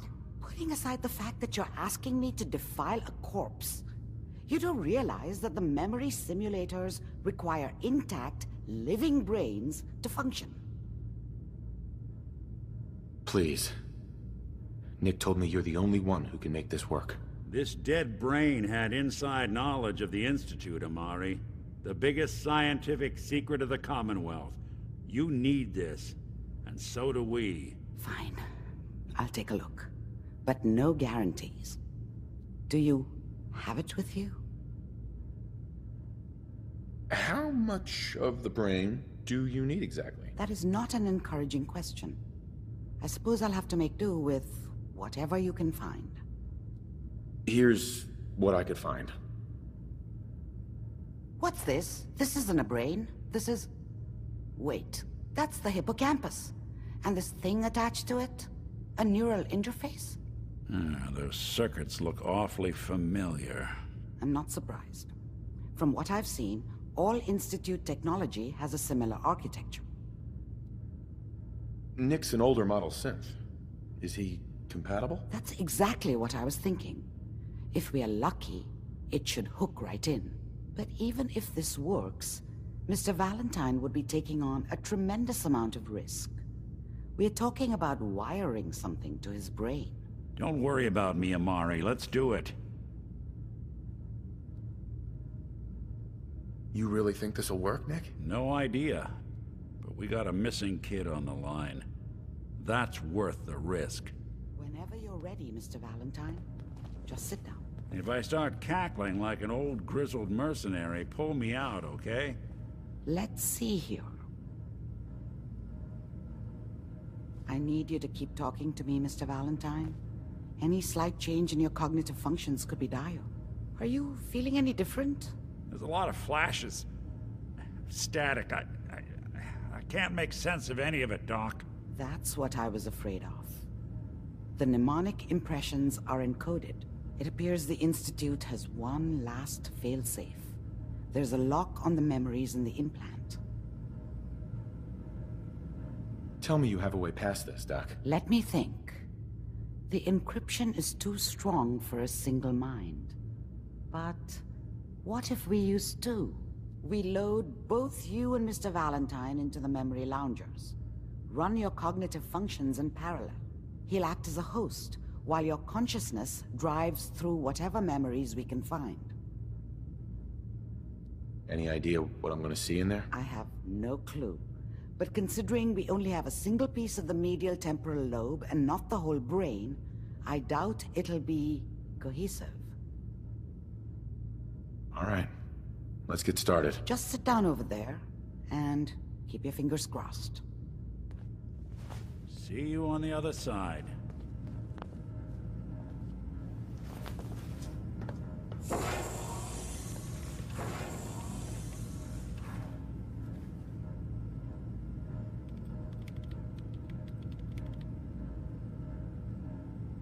Initiating brainwave migration between the transplant and the host. Mnemonic activity coming from the transplant. It's degenerated, but it's there. We're going to load you into the strongest memories we can find. They might not be stable. Just hold on.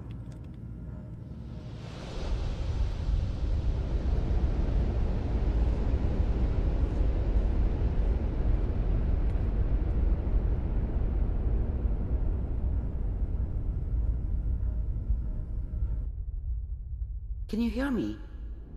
Ah, good. The simulation appears to be working, although the memories are quite fragmentary. I'll try to step you through the intact memories and hope we find one that gives us some clue to the Institute's location.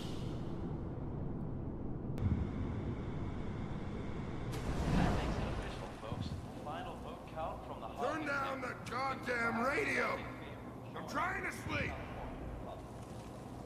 Remember, you are experiencing these memories as Kellogg. This may prove disorienting at first. I'm sure that's gonna take some getting you. Mom knew how it was. She wasn't soft, but she loved me in her way. And she protected me from Dad. That cost her more than a few beatings. I never knew what happened to her after I left. I didn't want to know. Not then. I was such a dummy back then. What did I know about how the world worked? I think now she wanted me to kill him. I should have. Instead, I ended up running away. I told myself I wanted to find somewhere out from under the thumb of the NCR and all their rules. But really, I was running from the guilt of not protecting her from Dad. Yeah, it doesn't matter now, though. What a joke. What's it mean, Mom? Nothing, Connie.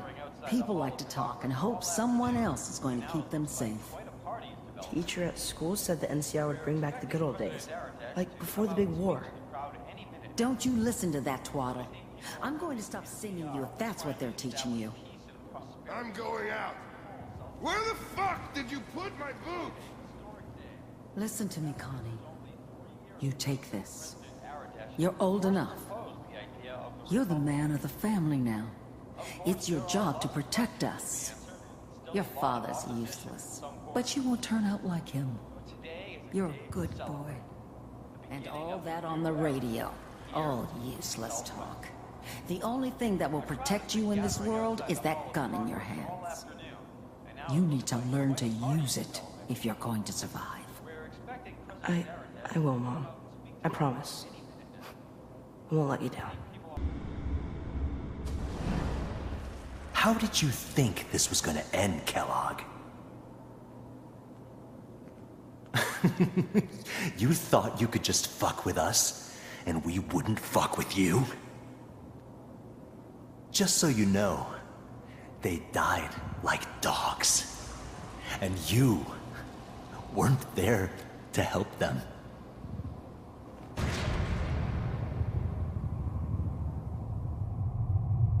I found another memory to try. I'll connect you.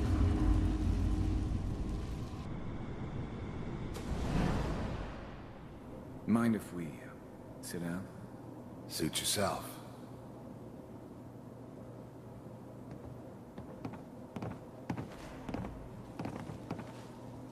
So, I hear you'll take care of people's problems. Is that right? If you pay me. Oh, we'll pay you. And, you'll do this all by yourself? That's right. We pay you when the job's done.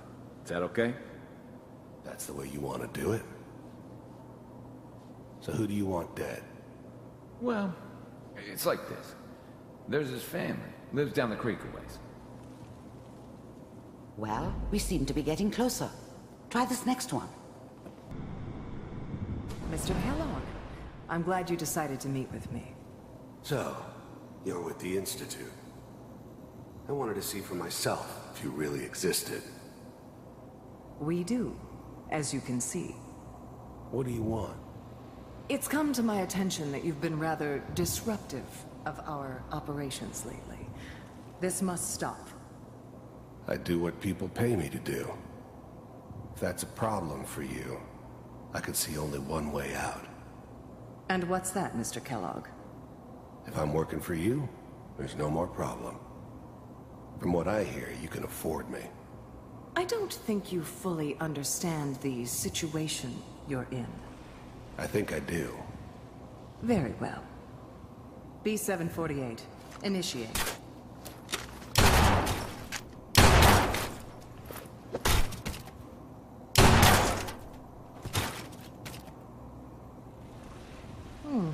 Impressive. We may have something to talk about after all. Getting warmer. One of these has got to tell us something. We're running out of brain here. There's one that looks mostly intact. Connecting now.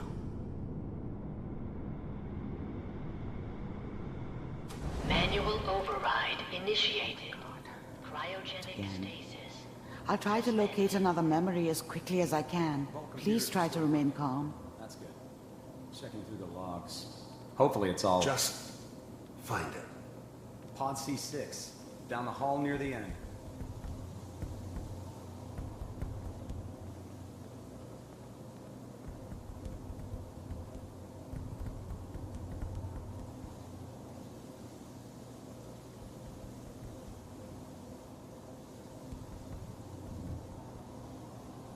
This is the one. Here. Open it. I was now the Institute's main operator in the Commonwealth. If they needed something done, they came to me. It wasn't usual for anybody from the Institute to come along on a mission, so this one stood out. I didn't know then who it was we were grabbing from the vault. Of course, neither did they. Not really.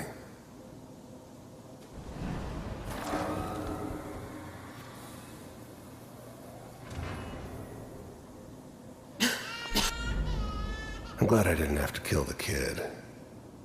I'm not saying I haven't done it, but, I never liked to. And yeah, I guess it did remind me of, her.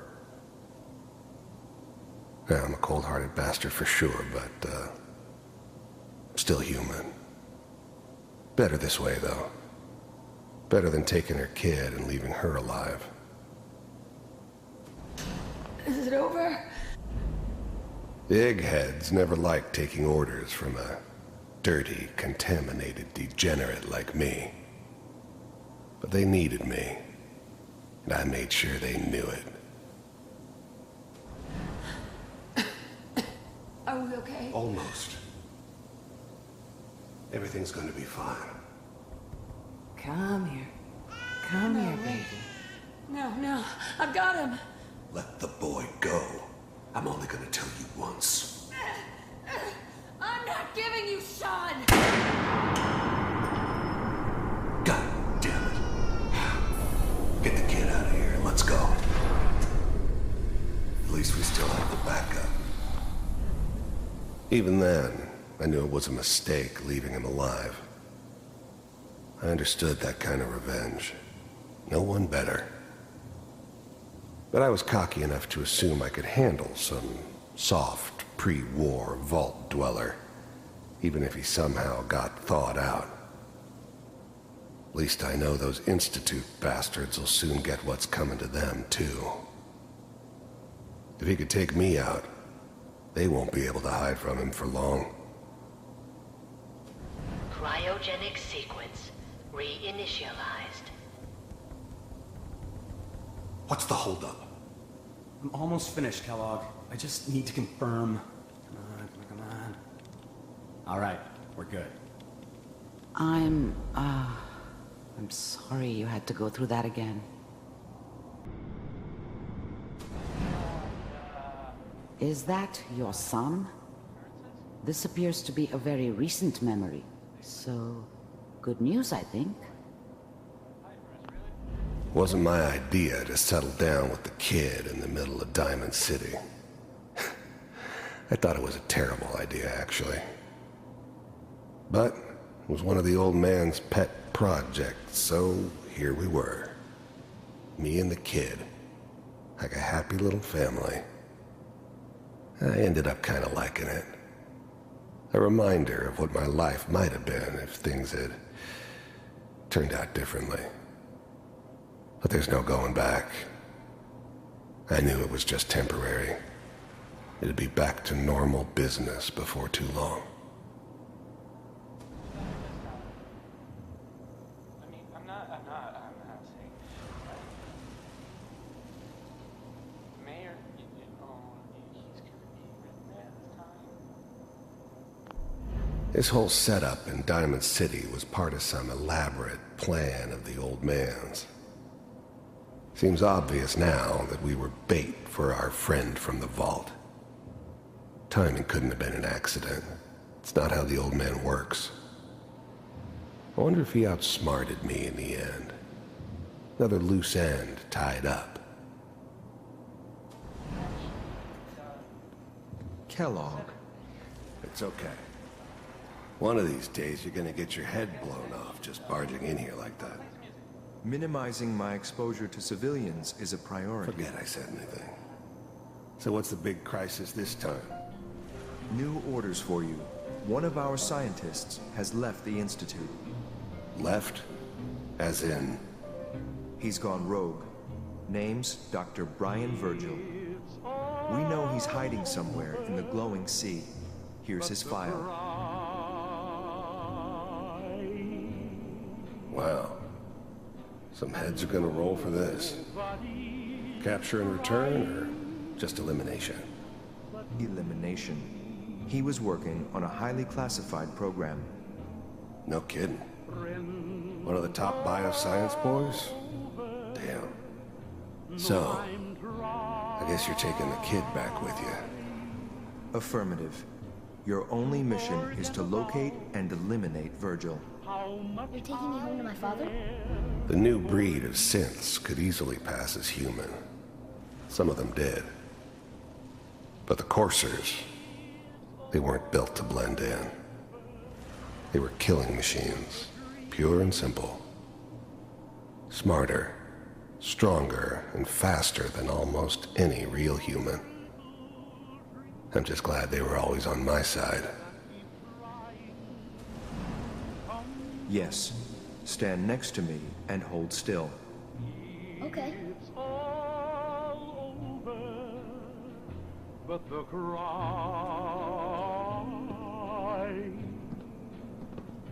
and I can't get over crying. X688, ready to relay with Sean.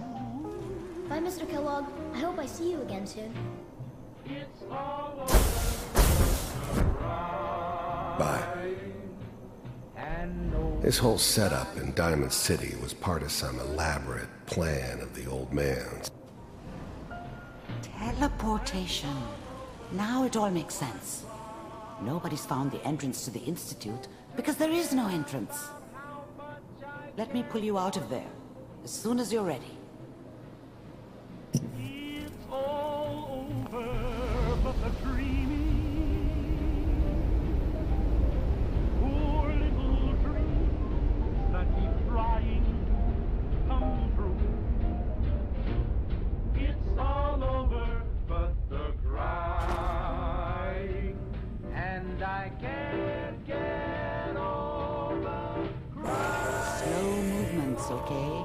I don't know what kind of side effects the procedure might have had. No one's ever done this before.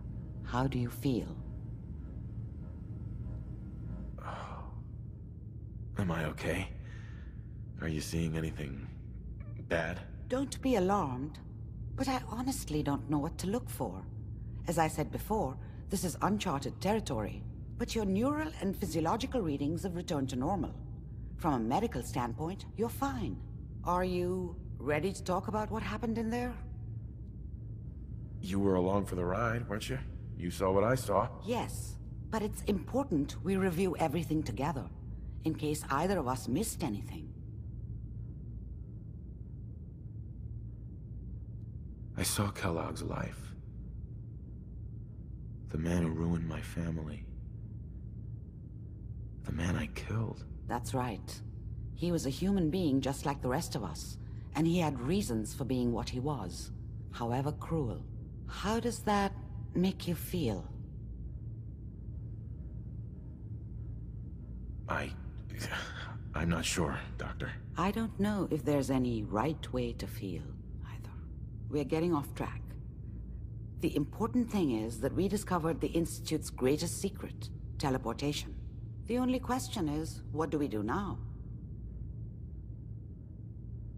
What do you think we should do? Let me think. What about that memory involving Virgil, the rogue Institute scientist? If he were alive, we have a common enemy. He might help us. I like it. The memory said the Institute tracked him to the glowing sea, but that seems crazy. A madman would think twice about going there. Why? What makes the glowing sea so dangerous? The name says it all. Radiation. So much that nothing there could possibly live. Nothing pleasant. Navigating radioactive hazards is nothing new, but the glowing sea can kill a man in seconds. That's why it doesn't make sense. Virgil fleeing into that hell. The exposure alone. That's why he's there. To make the Institute think twice about following him. That must be it. He's using the radiation and the glowing sea like a shield, or a cloak, a way to throw them off and be at an advantage. If Virgil found a way to survive there, you'll have to do the same. If you're going to follow him. How do I fight that much radiation, Doctor? There are chemical compounds. Rad-X, Radaway. You'd need as much as you could carry. Maybe more. A sealed environment suit would be great, if you could find one. Or maybe one of those suits of power armor? That would be perfect. I'll find a way to get through the rads. Don't worry. Good luck. And be safe. By the way, I unplugged Mr. Valentine first. Removed the implant while you were waking up. He's waiting for you upstairs.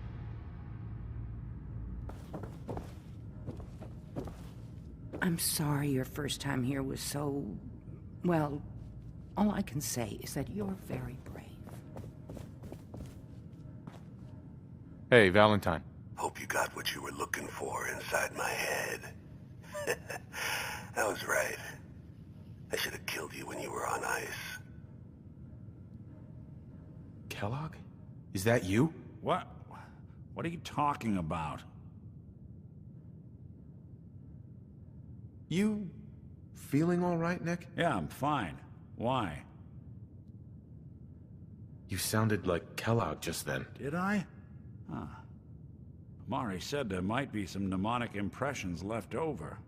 Anyway, I feel fine, so let's get going.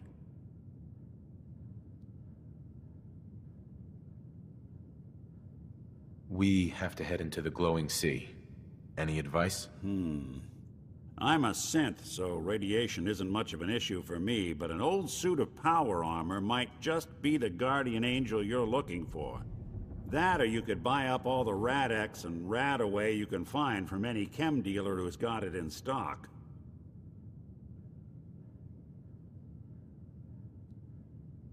There's something wrong with you, Nick. I don't want you with me. I told you I'm fine. But I get it. Going through Kellogg's brain was a doozy for both of us. I'll be in Diamond City when you've had time to cool off. Hey, Valentine. Time to hit the road? You interested in traveling together? Sure. Could be fun. Let's head out. Well, all right.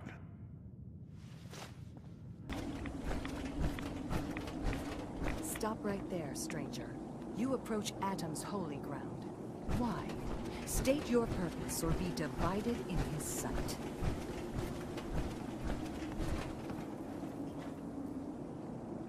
Holy ground? Adam? What's going on here? Atom reached out and touched this world, bringing his glow to us. It remains to this day a reminder of his promise. Infinite worlds through division. What is this place? This is where we commune with Atom himself. I am surprised you have survived long enough to reach it. I'm looking for someone named Virgil. Virgil? Yes, we know this Virgil. We must suffer to truly feel Adam's embrace, to lay broken before him, and feel the gentle wash of the glow. Adam will lead us all to glorious division. Do you have a moment? What do you need of me, child? I'm looking for someone named Virgil. Have you seen him? Yes, I know of him. What do you want with him?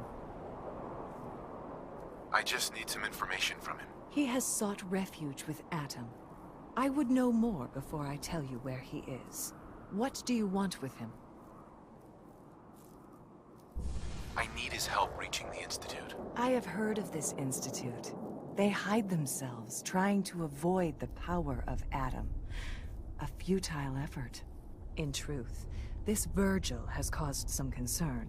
Some believe his presence is an affront to Atom. Though he came to trade with us on a few occasions, we have had little other contact with him. It was quite clear he wanted to be left alone. You can find him southwest of the crater, living in a cave. I would approach cautiously were I you. I feel he does not want visitors. Hey. Hold it. Take it nice and slow. No sudden moves. I know you're from the Institute. So where's Kellogg, huh? Trying to sneak up on me while you distract me? It's not going to work. I'm not stupid. I knew they'd send him after me. Are you Virgil? You know damn well I am. What are you doing here? I need your help. My help? With what? How did you even find me anyway? Can you tell me about the Institute or not? The Institute? So? They did send you, didn't they? You're working with Kellogg.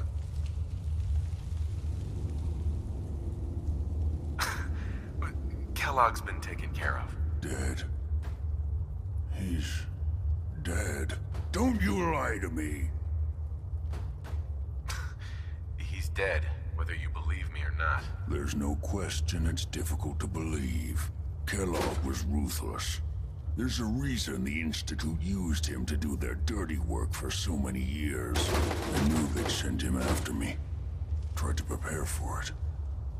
But I still wasn't sure I'd make it. And so you killed him, eh?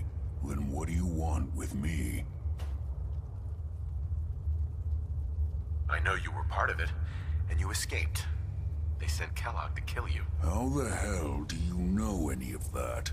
No, it doesn't matter. I'm not going back. I can't go back. Look at me. Why are you even here? What do you want? Can you tell me anything about the Institute? I need to get in there. Can I? Are you joking? You want to get into the Institute? Are you insane? Never mind how nearly impossible that is. Even if you were to succeed, it'd almost certainly end in your immediate death. What reason could you possibly have for taking that kind of risk? I'm trying to find my son.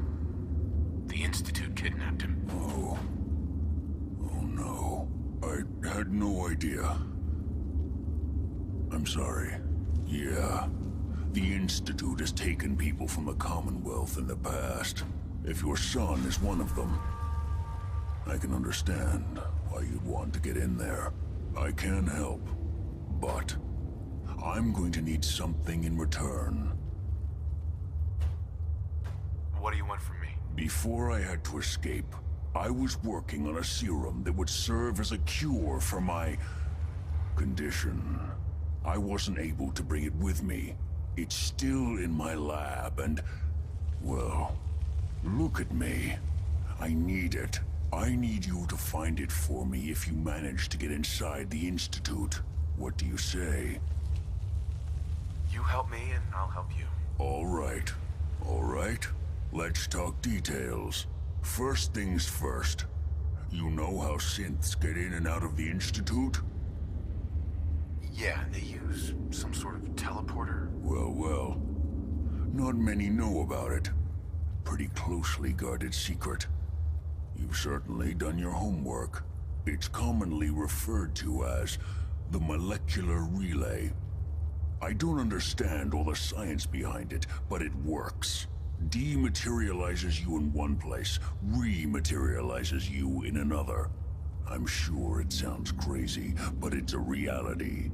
The relay is the only way in and out of the Institute. You understand? The only one. That means you're going to have to use it. Now, have you ever seen an Institute courser? A courser? What's that? Another Institute secret. Coursers are Institute synths, designed for one purpose. They're hunters. Operations go wrong, a synth goes missing, and a courser is dispatched. They're very good at what they do, and you're going to have to kill one. Why do I have to kill one? Because you want to get into the Institute, remember? They're your ticket in. Every courser has special hardware that gives them a direct connection to the relay in the Institute. It's embedded in a chip in their heads. You need that chip. But to get it, you'll have to find a courser. Now, I don't know exactly where you can find one. They haven't sent any after me. Sitting here waiting doesn't seem like a good plan. You're going to have to hunt one down. I can tell you where to start and give you some help finding one. But you'll have to do the dirty work. What do I need to do? Listen up. The primary insertion point for coursers is in the ruins of CIT, directly above the Institute. So you'll want to head there. Now, the relay causes some pretty heavy interference all across the EM spectrum. You've got a radio on that Pip-Boy, right? When you get to the ruins, Tune into the lower end of the band and listen in. You'll be able to hear the interference. Follow the signal, and it'll lead you to a courser. Then, you just have to not get killed. Not gonna lie, the odds aren't in your favor here. But if you do make it, remember what I said about the serum. I need it badly. I really do hope you find what you're looking for. Are you here for the synth? What synth? If you're not here for the synth, then you're here for me. What do you want? And just who is this synth anyway? A fugitive. Runaway Institute property. I'm shutting her down and bringing her back. You, on the other hand, will die like the rest of them.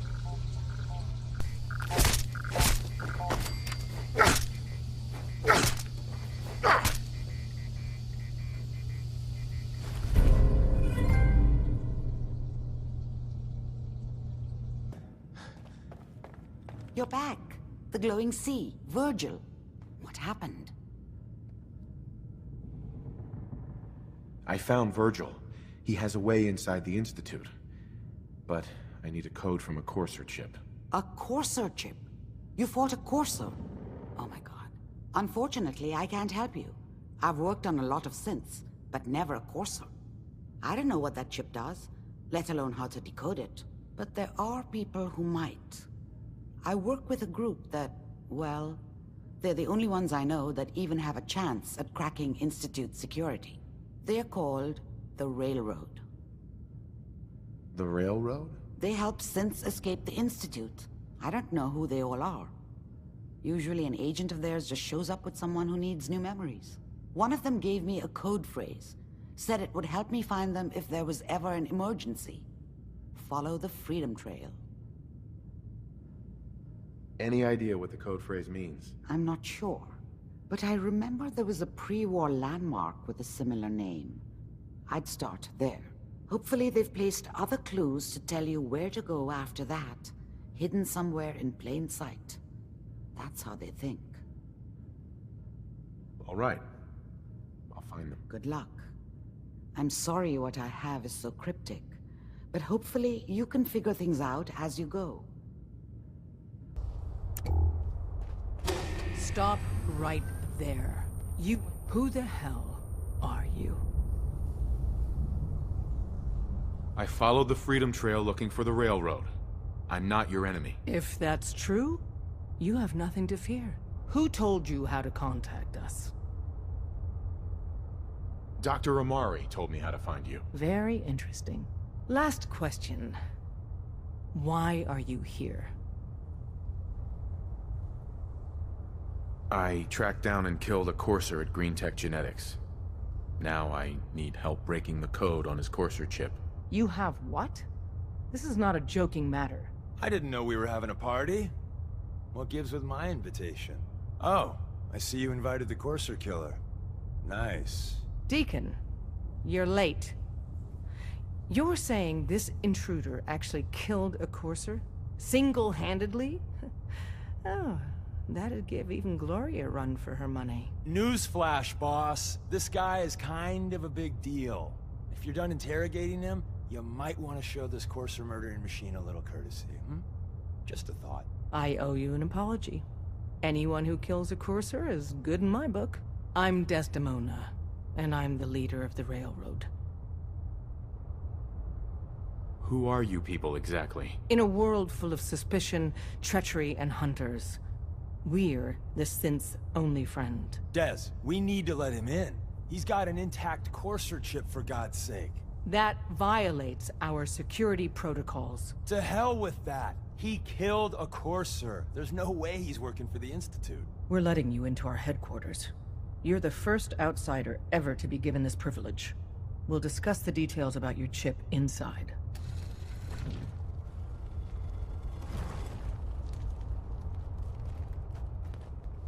We having fun yet? Don't try anything, stranger.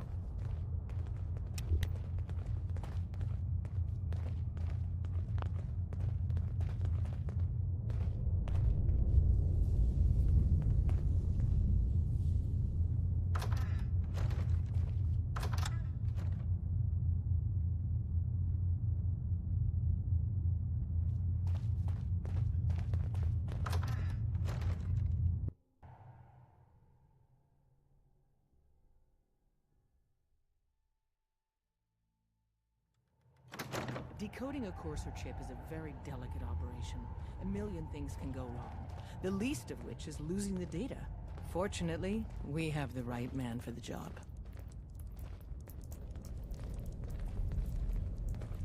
Don't try anything, stranger. Hey, Des. You need something? Tom, our visitor here has a Courser chip. Whoa! For real? Oh man, it's been ages! Right. Some ground rules. Tom can get you the code, but once he's done, we get the Courser chip. Why do you want the Courser chip? Institute tech is light years beyond what we have. And a Courser chip is top of the line. I'm not gonna get into details, but that chip could help us save lives. Maybe throw a wrench in some of the Institute's operations. So, hand over the chip. Fine. It's yours. All right. Tom, make it happen. All right, little Courser chip. Let's have the circuit analyzer take a crack at you.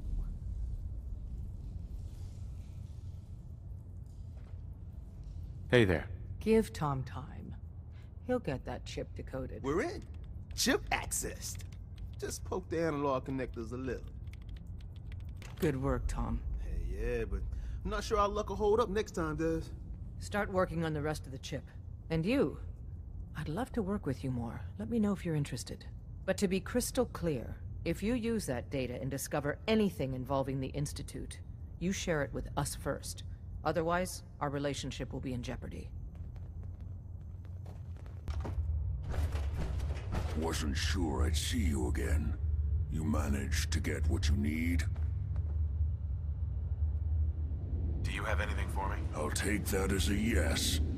Can't say I'm too surprised. You did get rid of Kellogg after all. Not too much of a leap to take down a Courser. How'd you manage to get it decoded? The railroad helped me. Oh God, those kooks. I would have expected they'd be too busy trying to liberate vending machines, or setting computer terminals free, or... Sorry. They just have something of a reputation. You're not the only one who's been busy. I did the best I could. From memory and things I've overheard through the years. Came up with some schematics for you. Wasn't easy. These hands are ridiculous. Fine motor skills have gone to shit. Here's the simple explanation. You need to build a device that will hijack the signal the Institute uses to teleport coursers, and send you instead. You know the craziest part of the design? That classical music station. That's the carrier signal for the relay. All the data's on harmonic frequencies. You've been hearing it all along. I want to be clear that this isn't my area of expertise. I was bioscience, not engineering or advanced systems or anything. Bioscience? Advanced systems? Divisions within the Institute. Specialized groups working on various projects. It'll make sense later. But if you can build this device and make use of that code, you should be able to override the signal from the Institute's relay. Can you? I mean, can you build it? You have people that can help. This is a lot for one person, even you. This device, this'll get me into the Institute? Yes, if built correctly. And please get it right. You have to make it in there for both our sakes. And don't you forget our agreement. I've helped you as best I can. If you make it in there, you find that serum. It's my only hope for ever being normal. So you find it. Now go on. Take these and get to work. You do whatever it takes. Call on whoever you know to help you. What do you need, General? Can you take a look at these schematics? A scientist named Virgil said they could get me inside the Institute. The Institute? Why in the world would you want to mess around with them? They kidnapped my son. Damn. That's some bad business. Even for them. We'll give you whatever help we can. Don't worry about that. Now, assuming you could build this thing, what exactly does it do? The Institute uses teleportation to get in and out. This machine can hijack their signal and send me instead. Teleportation? For real? Wow. That would explain a lot about how the Institute manages to operate. If anyone can make heads or tails of those plans, it'd be Sturgis. I haven't found anything yet that he couldn't build or fix. If you run Preston thought you might be able to figure out these plans for me. Sure thing. Let's see what you've got. Do you think you can build this? Wow, what a mess. Looks like, encrypted RF transmissions. Okay, so that gets routed through... What the hell? Teleportation. This is some pretty crazy shit. You sure it's for real? It's real. I got it from an ex-Institute scientist. Seriously? I didn't know you could be an ex-Institute anything and still be breathing. Anyway, the eggheads never think about the nuts and bolts of actually making something work. But, looks like it's all here. Yeah, I'm gonna need some time to study this thing. The handwriting's pretty hard to make out. But, you can get started on what he calls a stabilized reflector platform. It'll need some pretty high-grade metals, but it's basically not that different than the lining of a jet engine or something like that. Can you give me a list of what I'll need to build this platform? Yeah, sure. Here's a list of what you'll need for the first piece. I'm pretty sure we've got all that at Sanctuary, if you want to build it there. While you're working on that, I'll get busy figuring out how to actually build the rest of this thing. Keep in mind, I can already see this is going to take a crazy amount of juice.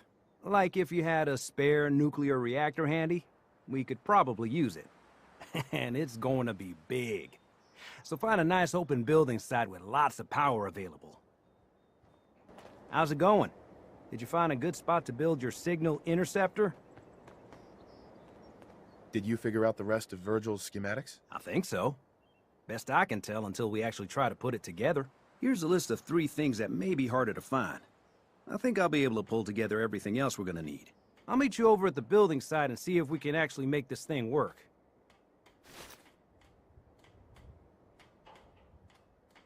Can you explain how this thing is actually gonna work? Let me break it down for you.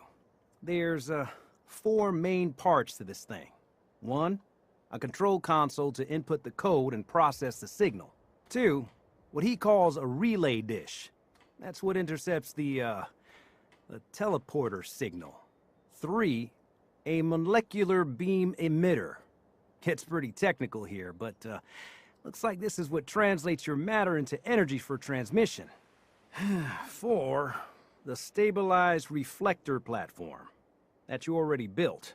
That's what concentrates and reflects the molecular beam. One thing to keep in mind while you're building this, it all needs to be wired together so all the pieces can talk to each other. I'll see you over at the building site. Good luck.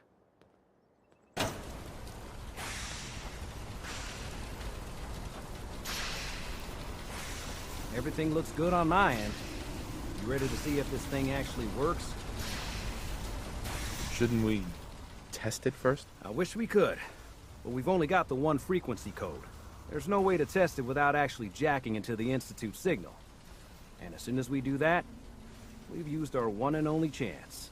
As soon as the Institute figures out what we did, and I gotta believe those brainiacs won't be caught napping twice, that code we've got is useless. Let's do this. You sure? Okay. Your part is simple. Just step onto the platform. I'll start scanning for an Institute signal to lock onto. Then, I fire her up and we see what happens. I'm ready when you are.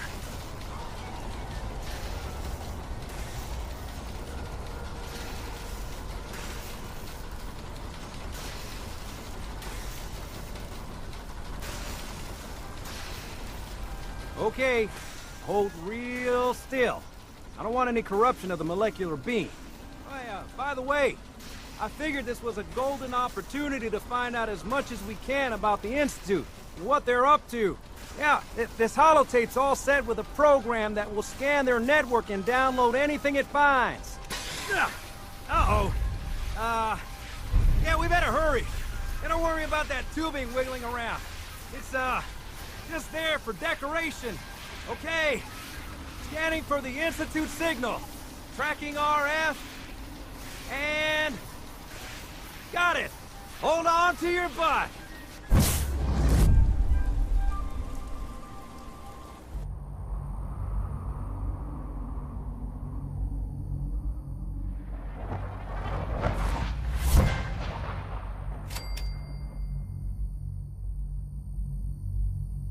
Hello. I wondered if you might make it here. You're quite resourceful. I'm known as Father. The Institute is under my guidance. I know why you're here. Busted. I'd like to discuss things with you face to face. Please, step into the elevator.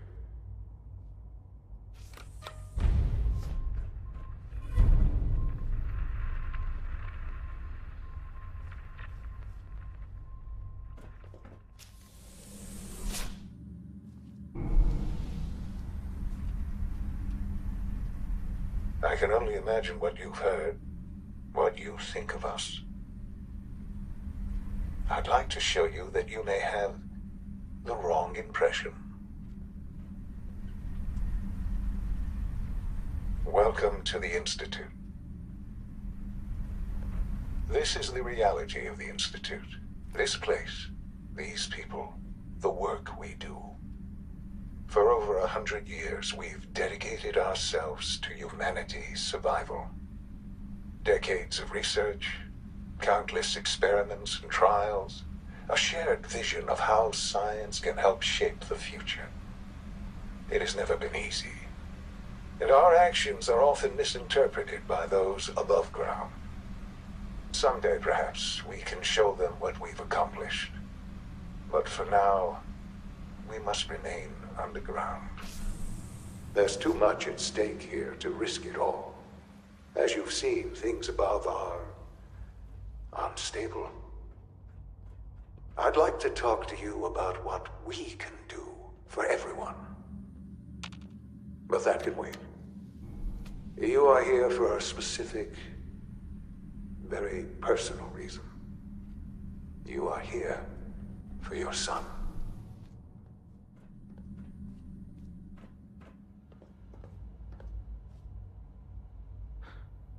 Sean? Huh? Yes, I'm Sean.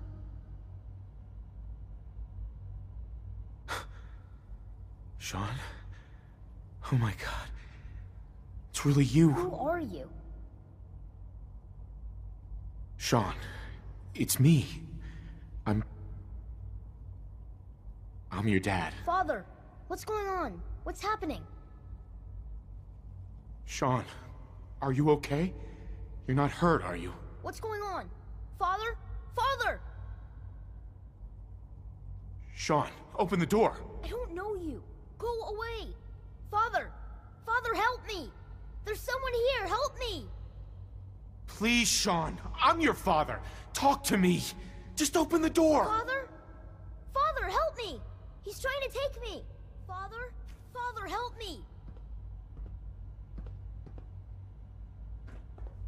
Sean. S923, recall code Cirrus. Fascinating, but disappointing. The child's responses were not at all what I anticipated. He's a prototype, you understand. We're only just now beginning to explore the effects of extreme emotional stimuli. Please try and keep an open mind. I recognize that you are emotional, and that your journey here has been fraught with challenges. Let's start anew.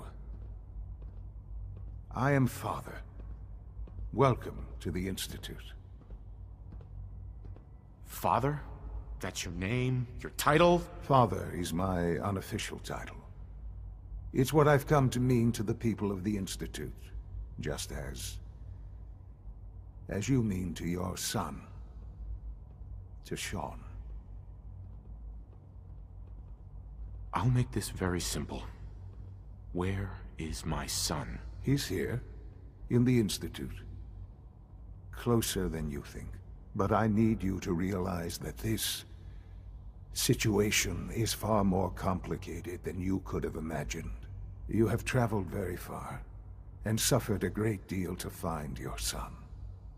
Well, your tenacity and dedication have been rewarded. It's good to finally meet you. After all this time, it's me.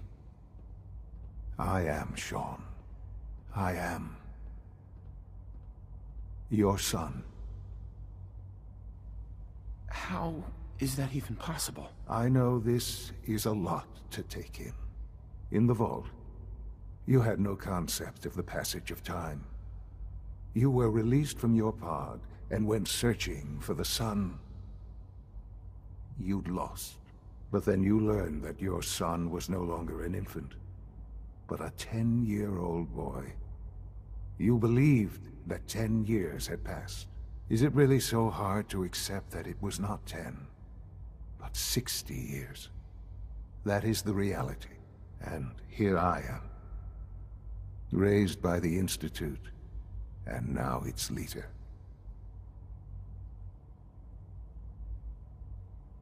They stole you, kidnapped you. Wasn't right. Right, wrong, irrelevant. It was necessary. The Institute believed humanity's future depended on it. At that time, the year 2227, the Institute had made great strides in synth production. But it was never enough. Scientific curiosity and the goal of perfection drove them ever onward. What they wanted was the perfect machine. So they followed the best example thus far. The human being, walking, talking, fully articulate, capable of anything. Human synths? Really? Human-like synths. A great distinction. The Institute endeavored to create synthetic organics. The most logical starting point, of course, was human DNA. Plenty of that was available, of course. But it had all become corrupted. In this wasteland, radiation affected everyone. Even in their attempts to shield themselves from the world above, members of the Institute had been exposed. Another source was necessary. But then the Institute found me, after discovering records from Vault 111. An infant, frozen in time, protected from the radiation-induced mutations that had crept into every other human cell in the Commonwealth. I was exactly what they needed. And so it was my DNA that became the basis of the synthetic organics used to create every human-like synth you see today. I am their father. Through science, we are family. The synths, me, and you.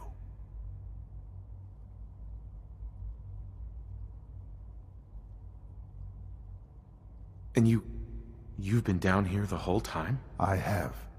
Yes. I know you must have questions. Please.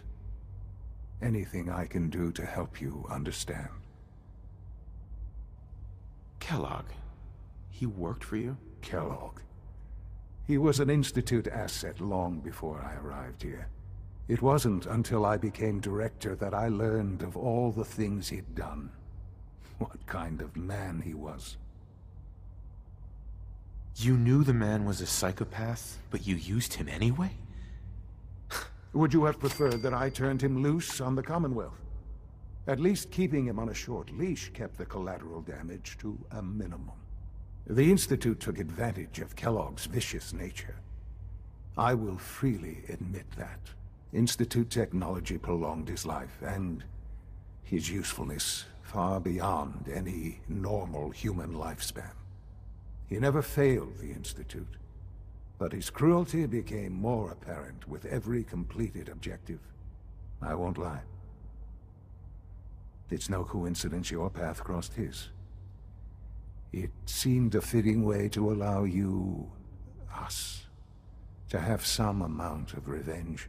What else can I say to ease your mind? Your mother. She never got to see you grow up? Yes.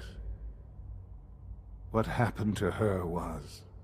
I've gone over the records of the incident, of course. It seems her death was an unfortunate bit of collateral damage.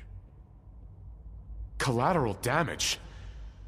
Is that all she was to you? I forget that it's been such a short time for you. I don't have any direct memories. And I've had my entire life to cope with a loss. Has it always been easy? Of course not. But I've done my best to move on and live my life. For many years, I never questioned who my parents were. I accepted my situation, and that was that. With old age comes regret. And asking what if more often. But what matters now is that you and I have a chance to begin again. What else can I say to ease your mind? So you're in charge of the Institute? I am the acting director, yes. I spent decades working to reach this point. It's a responsibility I take very seriously. The Institute. It's important. It really is humanity's best hope for the future, no matter what those above ground might think of us. But, Director? Why you? I was the most qualified for the position. Obviously. I've lived my life within these walls, dedicated to science like every other member of the Institute. My hard work has paid off. Ultimately, the Commonwealth has nothing to fear from us. Whatever you've seen or heard, I know I can convince you of that. Just give me time. I know there's more for us to discuss. But the Institute is on the verge of some important breakthroughs. Your presence would be appreciated as we approach them. I've been a part of something amazing here.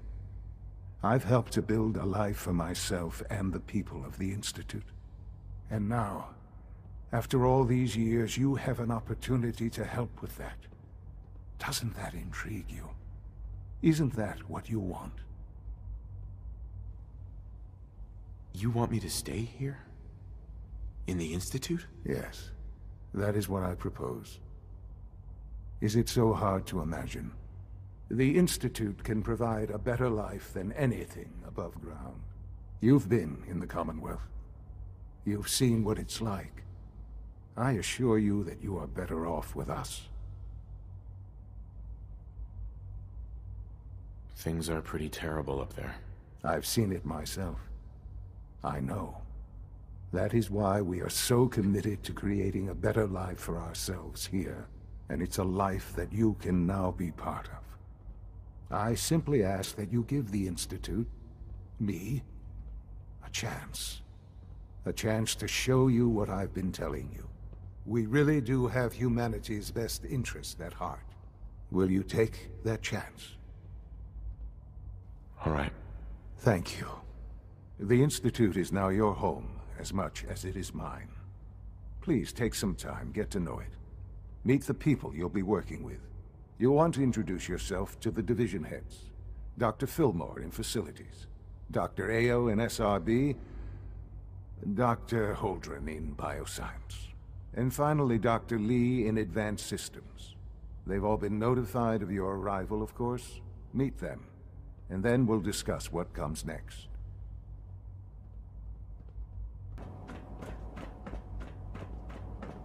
Call this a clean floor?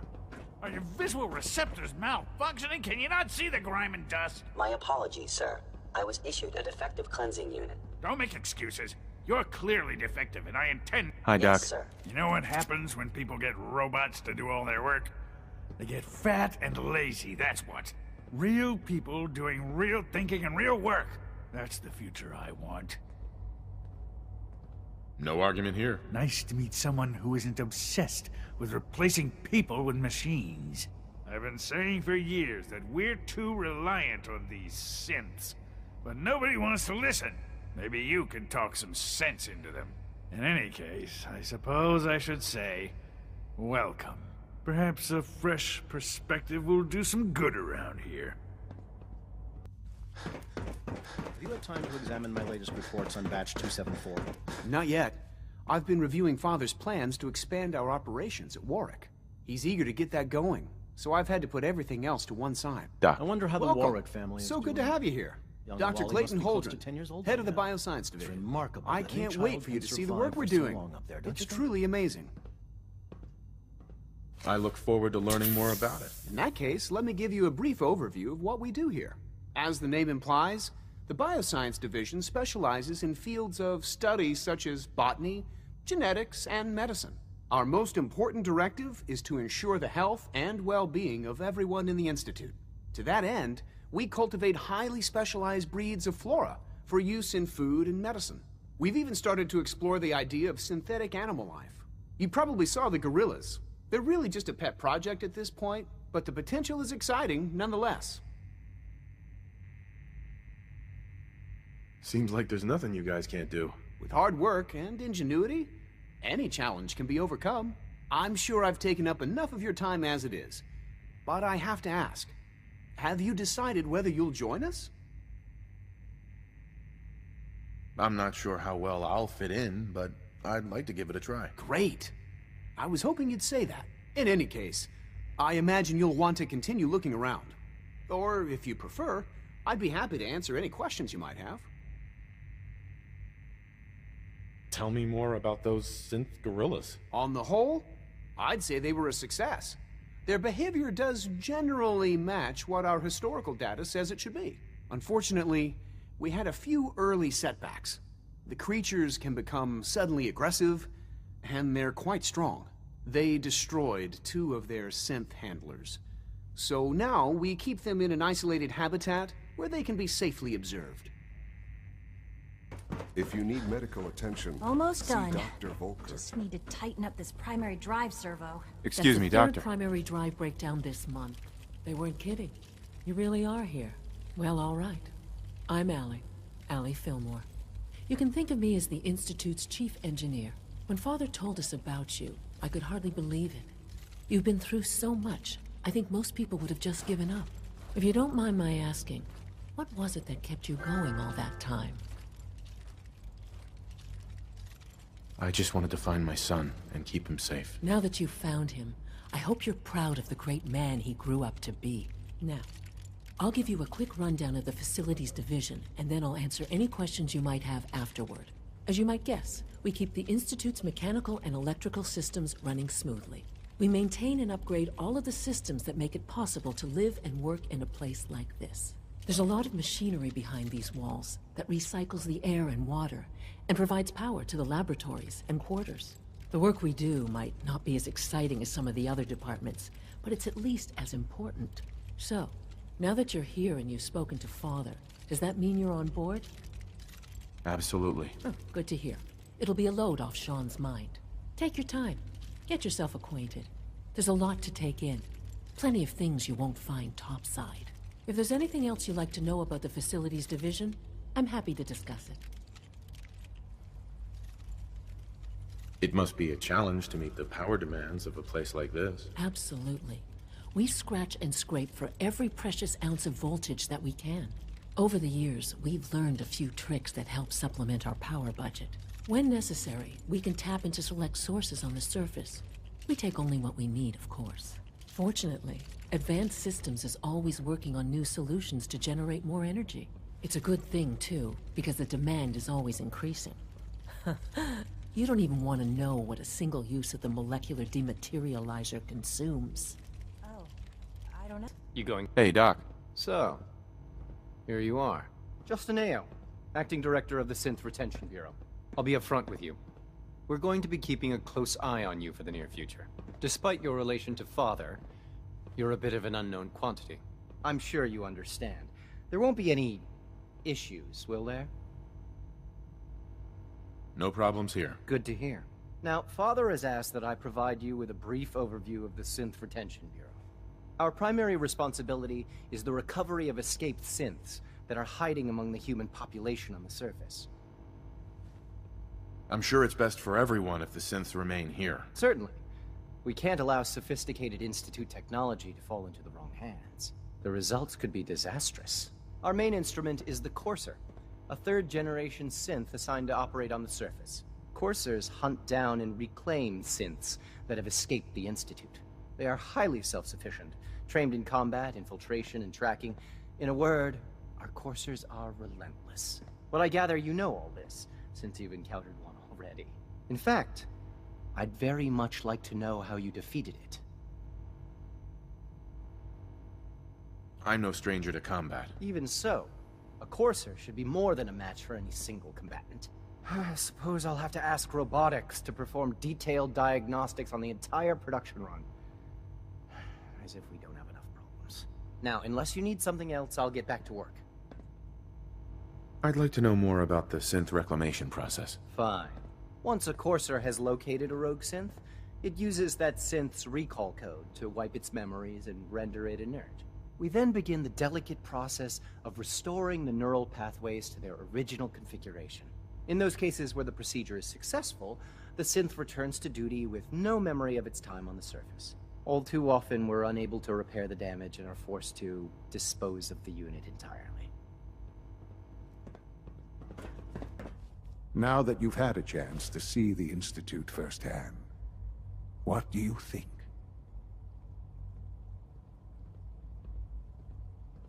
You've got technology here that I never dreamed possible. It's amazing. I'm glad you can appreciate what we've accomplished. None of it has been easy. Ultimately, all our knowledge and resources are focused on a single goal. The goal is best summarized by our motto: mankind, redefined. Unfortunately, no advancement comes without occasional setbacks. As remarkable as our synths are, they can be dangerous without proper supervision. The superior synth mind and body attempting to wrestle with something approaching free will can be a recipe for chaos.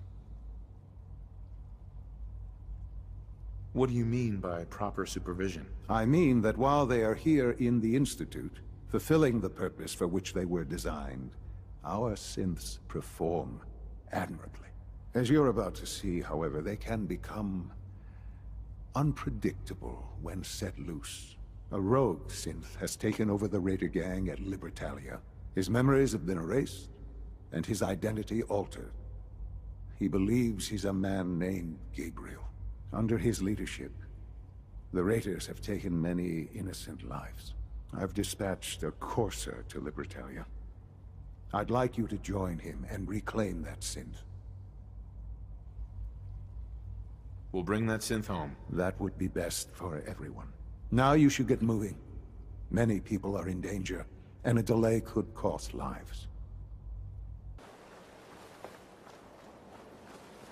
I'm ready to move in, sir. You must be the Courser I'm supposed to meet. Yes, sir. Designation X688. I've already neutralized the perimeter guard. Just give the word, and we can start the assault on the main flotilla. So long as he doesn't start eyeing me up for reclamation, it'd probably be good to have another gun on our side. What do we know about this synth, Gabriel? Designation B592 is holed up in the shack on top of the upended cargo ship. He's probably got his best fighters with him, so we should plan on heavy resistance. So, are you ready to go in? All right, let's go. Right behind you, sir. Hold up a moment, sir. There's something important I need to tell you. I'm listening. I'm going to give you B592's reset code. If he hears the code phrase, it'll reset his cognitive processes and make him docile. You'll need to say B592 initialize factory reset, followed by the authorization code Gamma 71 Epsilon. Once he's shut down, I can transport him safely back to the Institute.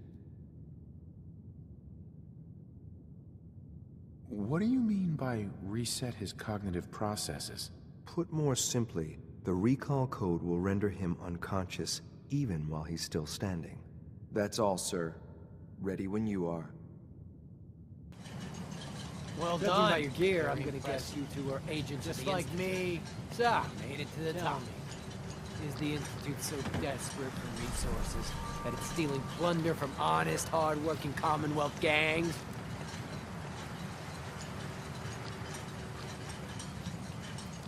How much plunder have you got? Ah, so you are here for loot, then. What are you doing, boss? We can take these guys. Keep your mouth shut! I know what I'm doing! We got a modest little stash. I'll tell you what. I'll give it to you. Freely, if you walk away afterwards. You say? Do I have your word?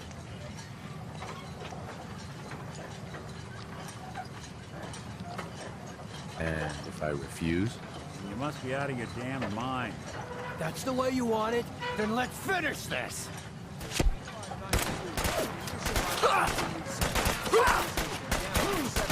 Epsilon.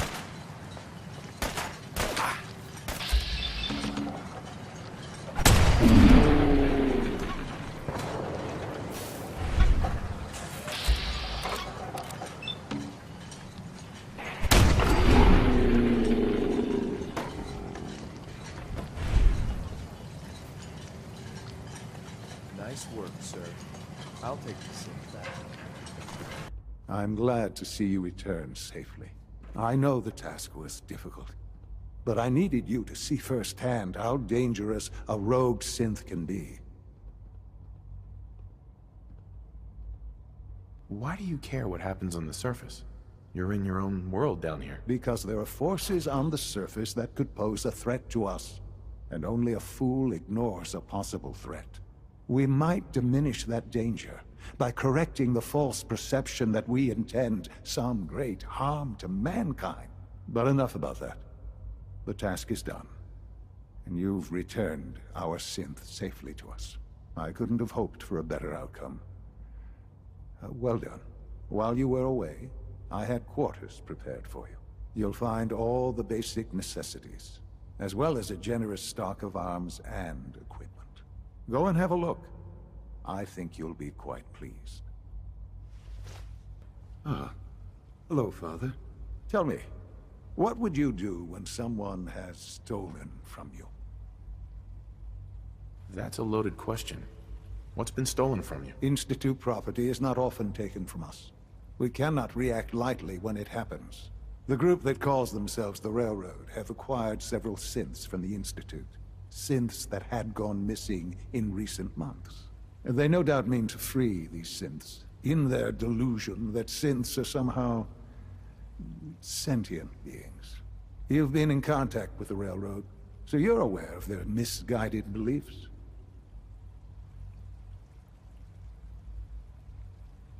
What happened? What have they done? They are in possession of technology that does not belong to them. Usually they are a minor nuisance, but lately they have become more emboldened. I'm afraid we've reached the point where a response is necessary. We have learned the current location of these synths, and need to reacquire them before the Railroad can hide them. Sounds pretty simple. Hopefully, yes.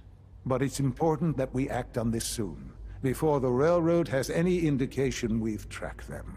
We also don't want the Brotherhood of Steel getting wind of the presence of the synths. That would only complicate matters. I'll act quickly. You can count on me. You'll have a contact waiting for you just outside Bunker Hill. Good luck.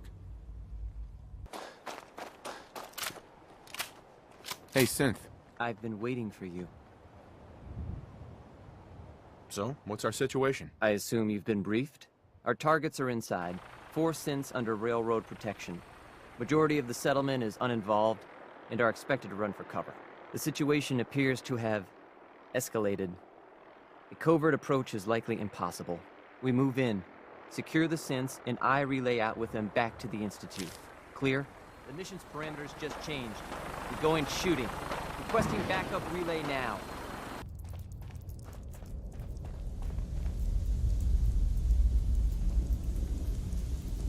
I've been looking for you.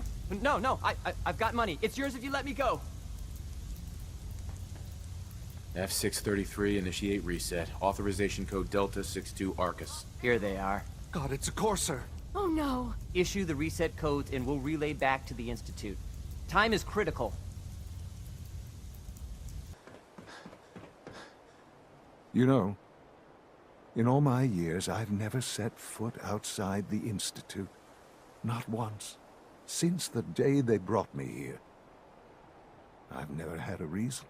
But now, this just confirms the truth I've always known. The Commonwealth is dead. There's no future here. The only hope for humanity lies below. So why come out here? To put things in perspective, I suppose. Standing here, I'm reminded of how fortunate I am that I was spared a life in this wasteland. I know that to you, I was kidnapped from that vault. In truth, the Institute rescued me. Both of us, really. They kept me alive, too. They did, indeed. I was the perfect candidate. An infant with uncorrupted DNA. But if something were to go wrong, if I died, well, the Institute realized a contingency plan was prudent. Another source of pre-war DNA, preferably related to their primary subject. It only made sense that my parents should fill that role. So you were kept alive and safe within the vault. I'll admit, when I had you released from Vault 111, I had no expectations that you'd survive out here in all this. To not only do so, but manage to find me. To infiltrate the Institute itself. Extraordinary. So it was you. You let me out. Yes. It was my decision. Certainly it was no longer necessary to keep you suspended.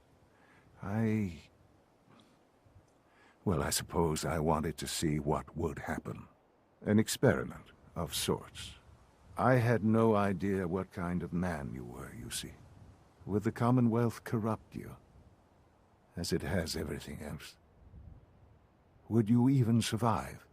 Perhaps most curious to me, would you, after all this time, attempt to find me? And now I know the answer. Sean, you need to know. I still love you. I can see that you do. Well, it's remarkable. There are greater things to come after your success at Bunker Hill. The synths have been safely returned and will be repurposed. Thank you for your work. I hope you weren't at too much risk. There's always a risk. It was worth it. I'm glad you see it that way. The railroad remains an annoyance, of course. But they'll be dealt with as necessary. And you, well, you've passed the test, as they say. You have done well. Please, take this as a token of my appreciation. Our appreciation, really. It's time for you to become more involved in the future of the Institute. I'd like you to join me inside. The Directorate is meeting, and you should be there. I'll be waiting. I've seen enough. It's time to go back in.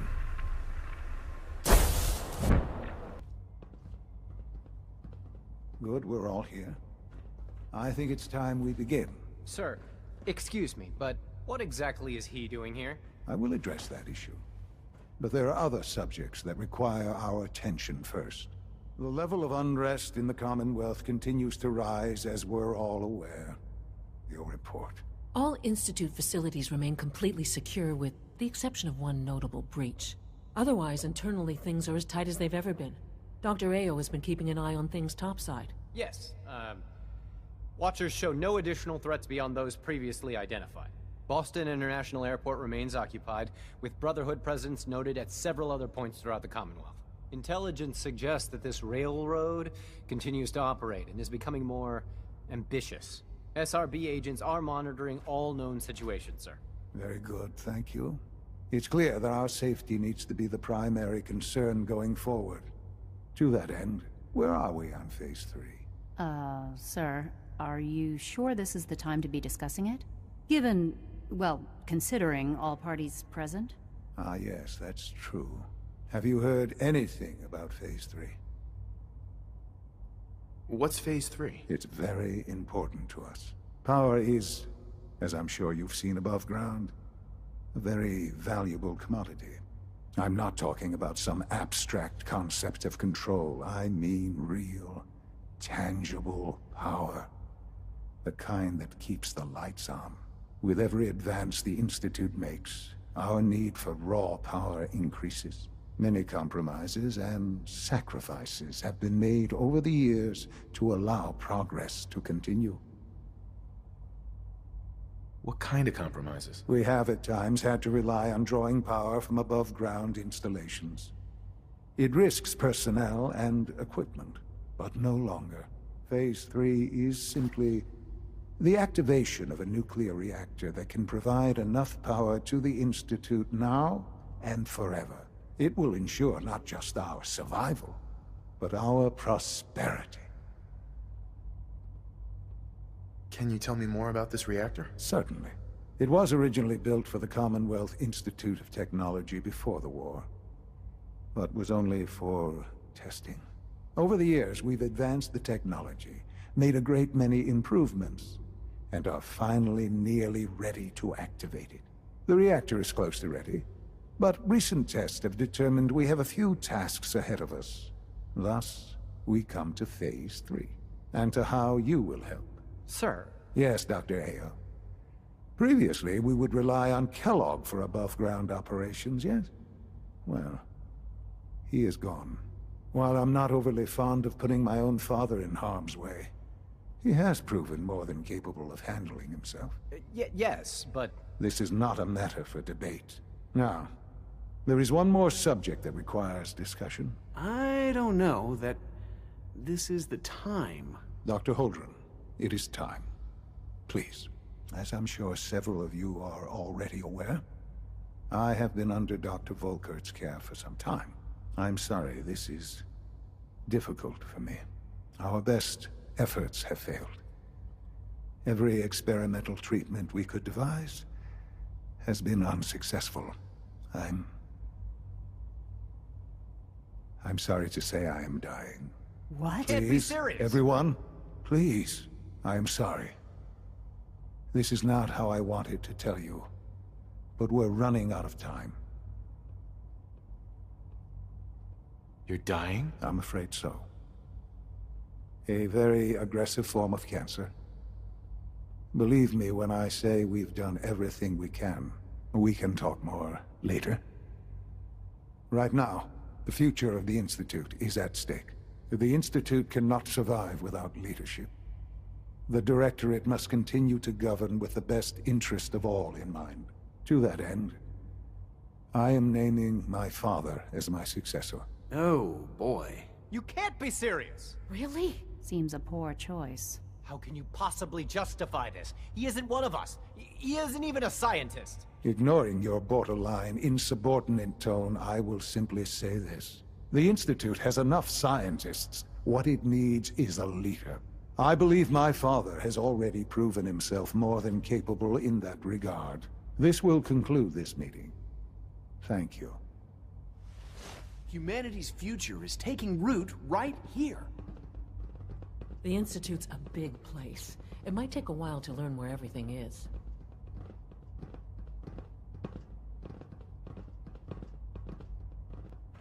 Perhaps someday our synths can reclaim the Commonwealth.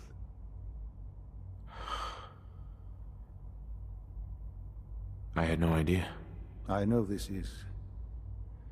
well, it's a lot to take in at once. I'm sorry, Father. I hope it wasn't too presumptuous of me to put you in charge without even asking first. What would it mean to be in charge? Most divisions of the Institute are fairly autonomous, perfectly capable of functioning without intervention. Where those divisions interact, however, problems can arise. You'd lead the Directorate in setting policy, resolving disputes, and the like. There's no question that some of the Directorate, and the Institute at large, will need reassurances about your appointment. That's why I'd like you to take charge of this latest operation. Dr. Fillmore can fill you in on the details. There are hard decisions ahead, for all of us. But for you especially. I know that you'll do the right thing. Busy day for you, isn't it? Well, it's about to get busier. You're going to lead this operation, I'm told. Absolutely. All right, let's go over the details. Recent events have upset our timetable. Getting the reactor online has become our #1 priority. It needs to be running, well, yesterday. We're going to have to cut some corners. I'm not thrilled, but it means we'll need to rely on some pre-war tech. You're going to the mass fusion building to acquire a beryllium agitator for us. What's a beryllium agitator? The details would be lost on you. No offense. The point is, it'll allow us to boost the reactor's power and get it running sooner than planned. You just keep me safe. I'll worry about the agitator.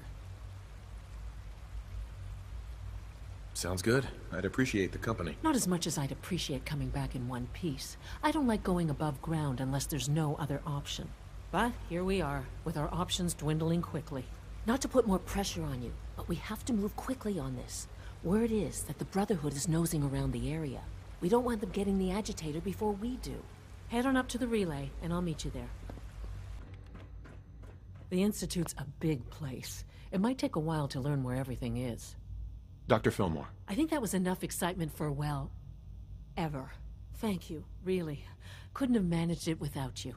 I'll make sure the agitator gets where it needs to go. I understand Father is anxious to get you involved in something else. You'd better not keep him waiting. Any additional pain for tenderness? Not that I've noticed. I see. How's your energy level? Feeling any fatigue? No more than I'd expect from a man of my age. Interesting. You're sticking to the regimen we agreed upon? Yes, Doctor. I'm taking all my little pills. Okay. Yes, thank you, Doctor. I think that will be all for now. But I haven't quite finished. I believe we're done now. Thank you. Yes, sir. Thank you. I understand mass fusion was a success, despite interference from the Brotherhood of Steel. What did you hear? Dr. Fillmore's report was quite thorough. The Brotherhood's intervention must be placed in a larger context, however, given their penchant for hoarding technology. Future conflict with them is guaranteed. We are, after all, keepers of the most advanced technology in the Commonwealth, if not beyond.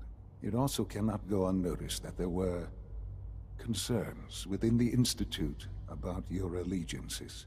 I, of course, never doubted your commitment to our cause. But by directly confronting the Brotherhood, I think you've put some others at ease. I'm proud of you, regardless. The Brotherhood is an issue for the future, and we must focus on the present. And look at me, rambling on like the old man I am. I'm wasting time. You're needed elsewhere at once. Do you need more parts for the reactor? I could have gotten them while I was out. No, this is a different matter. Hopefully one that does not put anyone at risk. This situation, I'm afraid, is something of your creation, however unintentional. What do you mean by that? What's happened? Well, while you were assisting Dr. Fillmore, a second team was sent out to invite someone from the Commonwealth to join the Institute. Apparently, there was some miscommunication, and this individual called for help, which arrived in the form of your Minutemen. My understanding is that no shots have been fired. I would like it to stay that way. I need you to go there and speak to your Minutemen gathered outside. Insist that they stand down at once. Dr. Thompson is on site, and he will be your primary contact.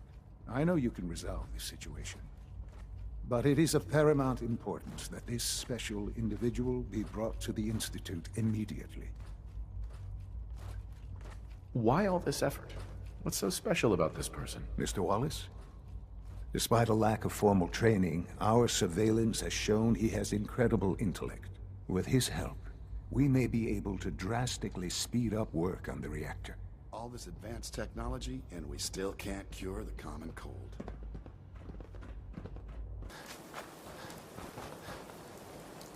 What's going on here? You're an unexpected surprise. We could use the backup. These Institute bastards aren't getting away. They'll have to go through us to get out of there. We don't know quite what we're up against, but it's good you're here to help. How did you hear about this? Can you bring me up to speed on the situation? Commonwealth citizen lives in that there observatory. Institute thugs showed up to haul him off, only he spotted them coming. He managed to fire off a flare gun, got our attention, and we got up here as quick as we could. Now they're trapped inside. So, how do you want to play this? We thought about trying to lure them out here, since it'd be easier to kill them. But then we realized we probably ought to storm the place, to make sure they can't disappear on us. That makes sense, right? So, you want to lead the charge? Have your men hold their ground. I'll go in and assess the situation. I don't think that's a good idea. Sir, we have to act now, or else we risk not only letting them get away, but taking one of ours with them. I wouldn't wish that fate on anyone. Are you gonna lead us in there, or what? This whole thing is just a misunderstanding. A misunderstanding. Can't wait to hear this. Explain to me how this is a misunderstanding.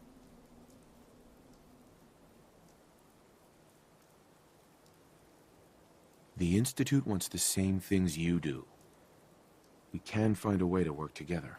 I don't know about that, but... Look, if nothing else, you'd best get in there and make sure that man's okay. I'll make sure no one makes a move on him in the meantime. But, well, you'd better be right about this.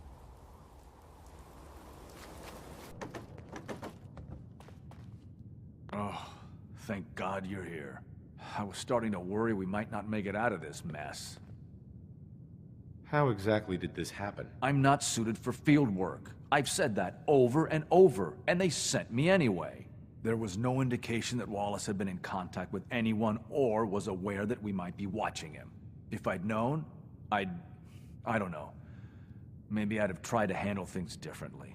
I know he's potentially important to Phase 3 and all, but I'm not sure it's worth putting ourselves in harm's way. If he's really important to the Institute, then it's worth it. You're right, I suppose. I know they've been keeping an eye on him for years. Not sure how they originally found him, but probably don't want to know. But once they realized how smart he was and what an asset he could be for Phase 3, they watched pretty closely. I think they even fed him scientific material from time to time to see how good he was, you know, testing him, to see if he was Institute material. Let's just get Wallace and get out of here.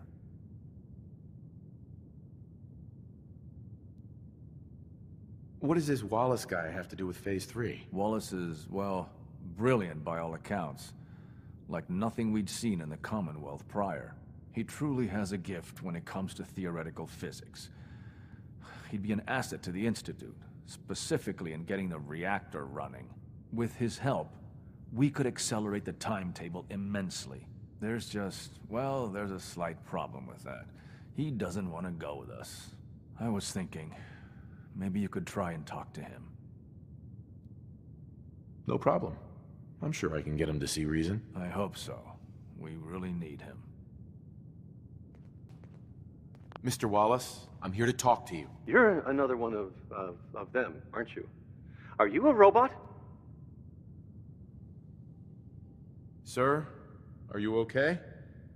Have you been injured in any way? I'm locked in a bathroom to avoid killer robots. Of course I'm not okay! I've heard all the stories. I know exactly what happens to people when the Institute shows up. Well, it's not happening to me. Hey, just calm down, okay?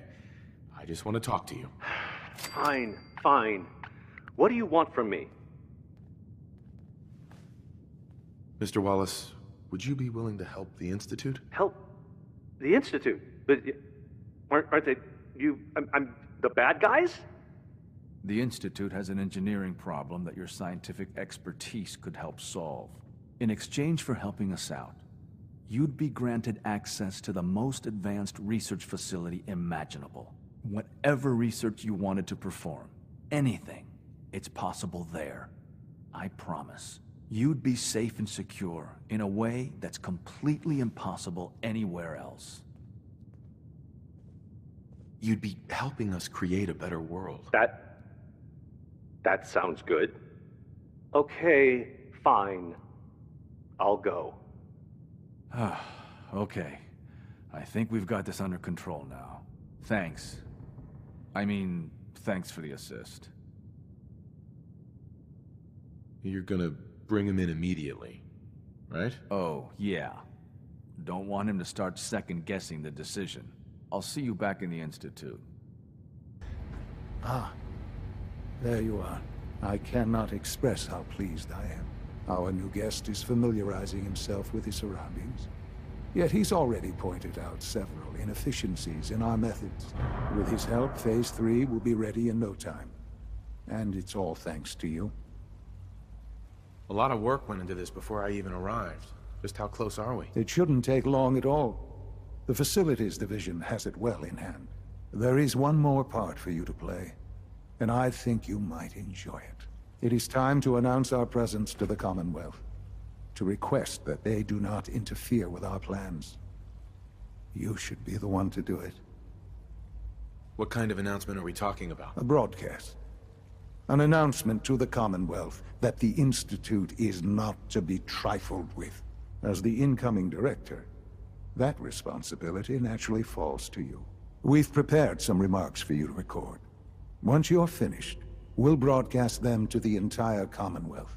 Use the microphone here and follow the script. It's quite simple. I'm sure you'll do fine, Father. For years now, you have suspected that the Institute still exists. That we are among you. It is true. But it is not the whole truth. We're here. And we are here to help. Our superior technology represents the future of the Commonwealth.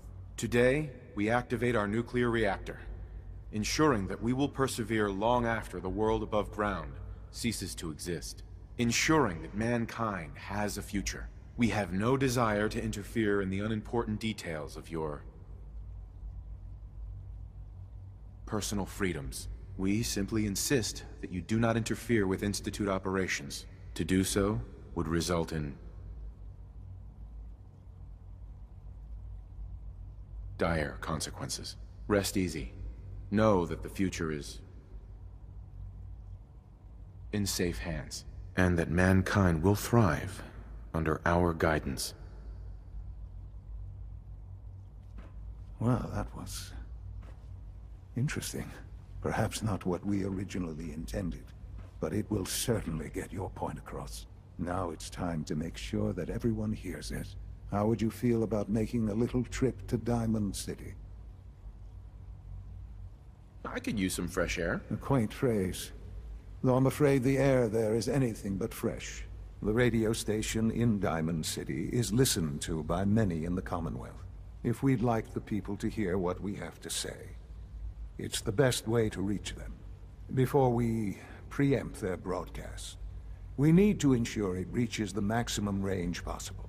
I've been assured that the necessary parts are on site.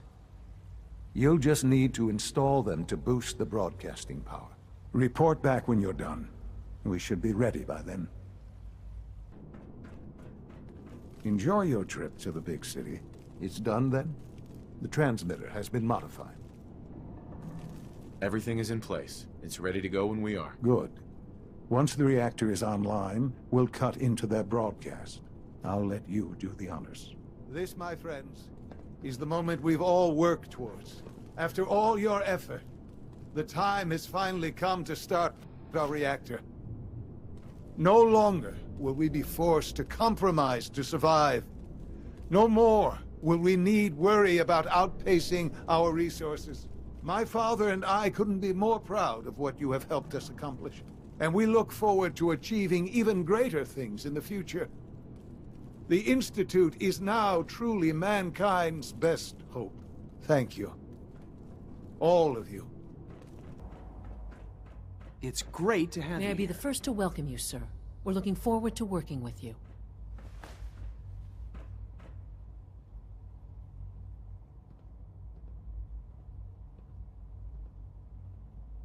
I'm happy to be here, Dr. Fillmore. I hope I do the position justice. I'm sure you will. Right now, we're all here because it's finally time to stand up for ourselves. Let's not be dramatic, Justin. There's nothing dramatic about it. We're in a position to push back, to assert ourselves here. That's what we've talked about all along. To bring you up to speed, obviously there are groups in the Commonwealth that stand in opposition to the Institute's goals. With the reactor now online, we have the ability to not only expand synth production, but to project power to a much greater degree. Where are you going with this? What's the Institute's goal? Well, the Directorate has agreed that steps must be taken to ensure our safety in the long run. Let's not beat around the bush. The Directorate has agreed that the Brotherhood of Steel needs to be eliminated. As the incoming director, we felt it important to inform you of the decision and get your thoughts on it. So, where do you stand?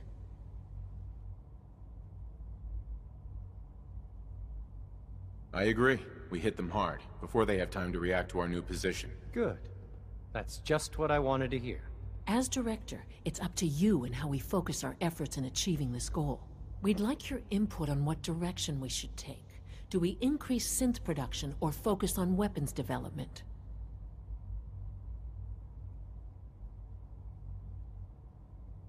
Synths are the Institute's greatest strength. The more we have, the better off we are. Well said.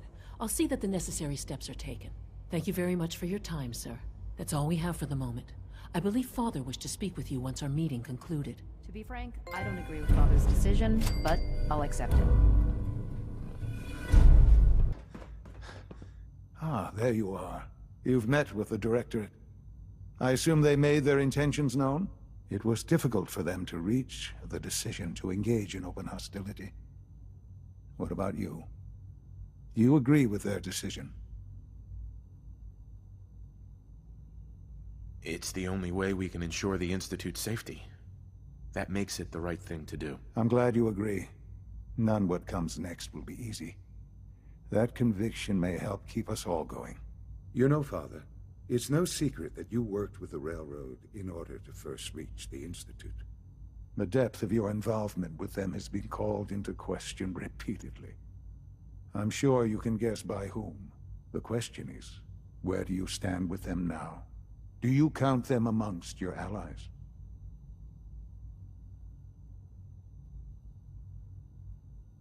I can't lie. They are allies. Well, I appreciate your honesty. I won't ask for details. I'm sure I don't want to know. But these people, with their twisted ideology, they seek to undermine everything the Institute stands for. Surely you can see that. They're determined, and they won't stop. I'm sure they'd burn this whole place to the ground to free the synths. I know. I've been dealing with them far longer than you have. Surely you can see that you can no longer work with them? That the time has come to put an end to them, for our sake, for our future. I'm afraid this is an order. The Railroad leadership needs to be eliminated. I expect a report when it's done. We've heard some very disturbing things about you. That you've been to the Institute. That you're actually working with those monsters. You're lucky we don't shoot you on sight. Who told you that? I'm not about to divulge anything sensitive to you. Get the hell out of here, and don't come back. Just leave. Just leave.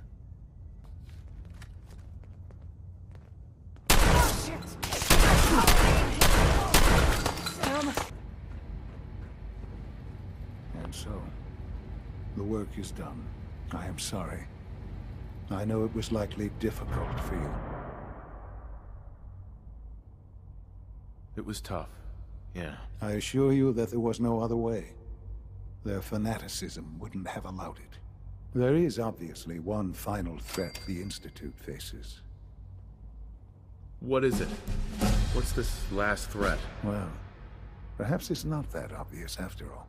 The Brotherhood of Steel covets technology, and has made it clear that we cannot peacefully coexist. They will eventually come for us, and attempt to take what we've spent so long creating. We need to destroy them before they can destroy us. You're right. We take the fight to them. I'm glad you agree. But the problem with the Brotherhood of Steel goes beyond the edges of the Commonwealth. It's not enough to destroy them here. There are more of them out there in the world, Father. And they too will come for us. You have something in mind if that happens. I'd like to prevent it from happening in the first place. We will show them that if they interfere with us, the very technology they value so highly will be turned against them. We will teach them that we can appear at a moment's notice, wherever we please, and they cannot ever stop us. They will know better than to ever interfere with us again. So we're just going to attack them? There's a plan that's a little more involved than that. Dr. Lee should be expecting you in her lab. She can fill you in on the details. Time is of the essence. At last, we have power adequate to our needs. Dr. Lee. What can I do for you?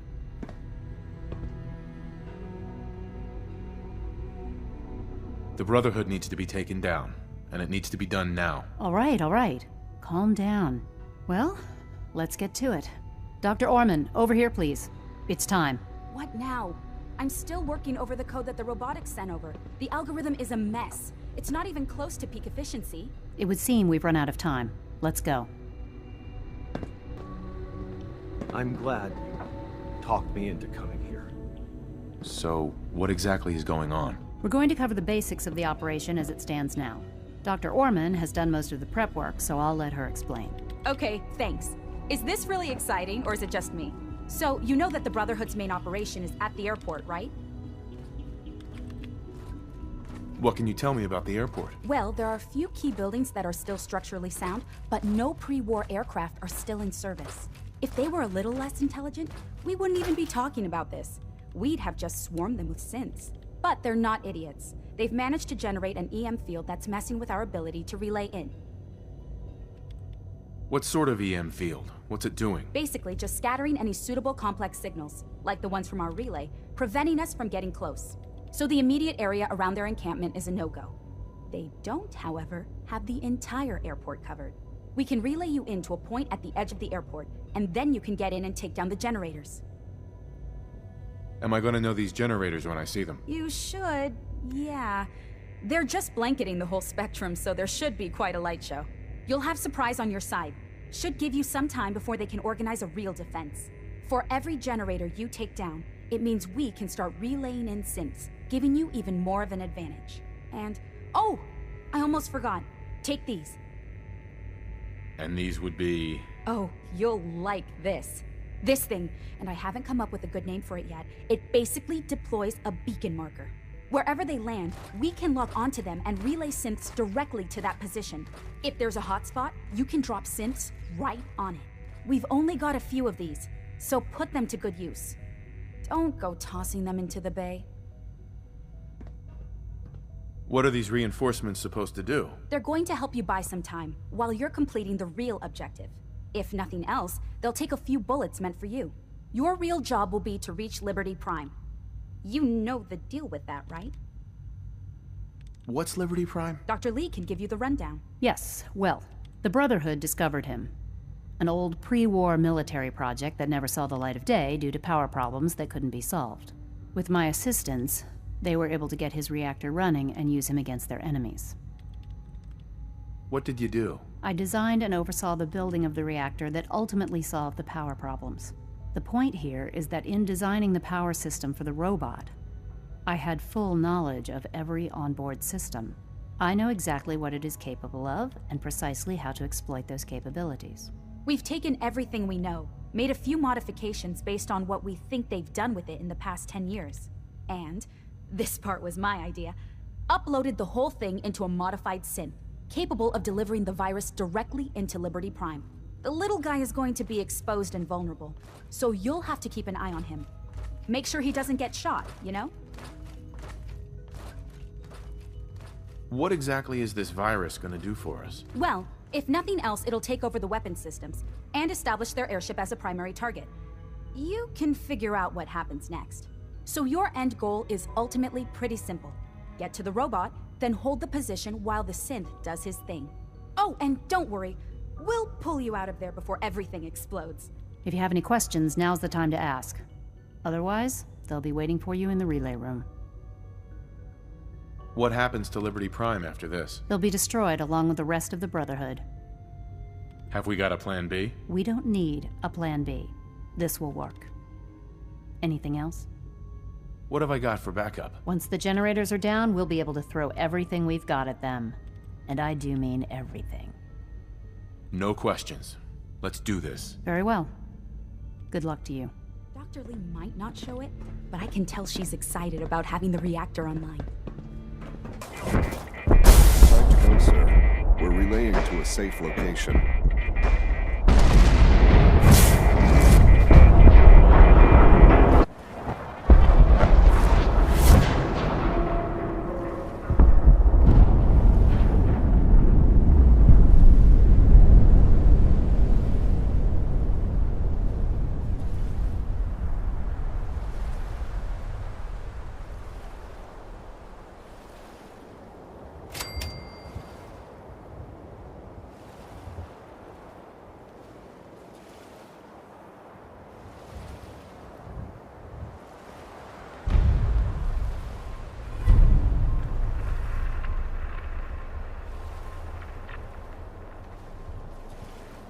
So, you want to tell me why you did it? Why you sided with those boogeymen?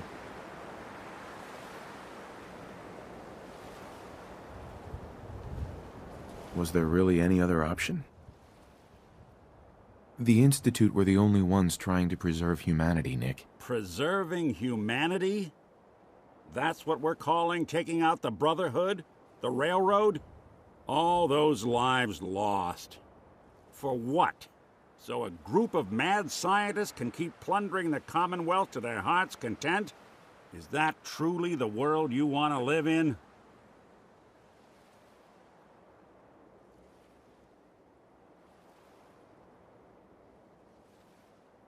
I'm sorry if you're upset, but this is the world we've got now, Nick. Thanks to you. You know, since the first time we met, I'd always got the sense that you were gonna change this place. I just never expected it'd be like this.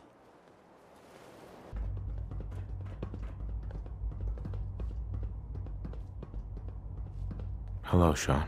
Ah. There you are. I've already heard the news.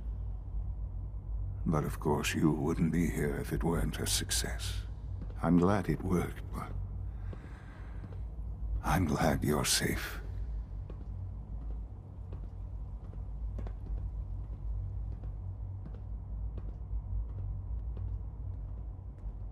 It's all over. Ah. But it's really not. It's just beginning for you. The Institute is in your hands now. Lead them well. Allie has always been loyal to the Institute. And to me. You can rely on her for help. Once I'm gone, it's all up to you.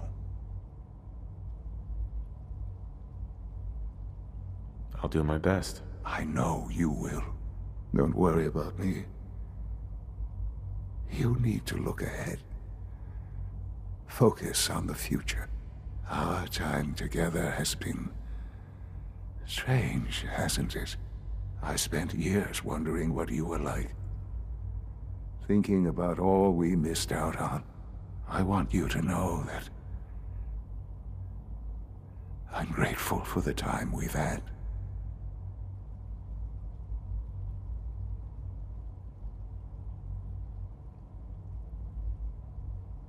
I'm glad I found you.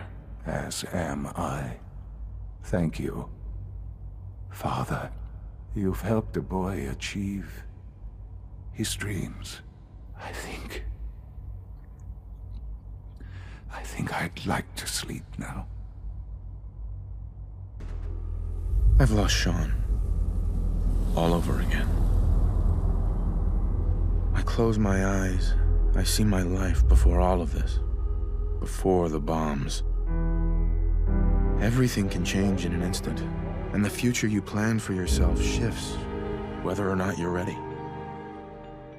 At some point, it happens to all of us.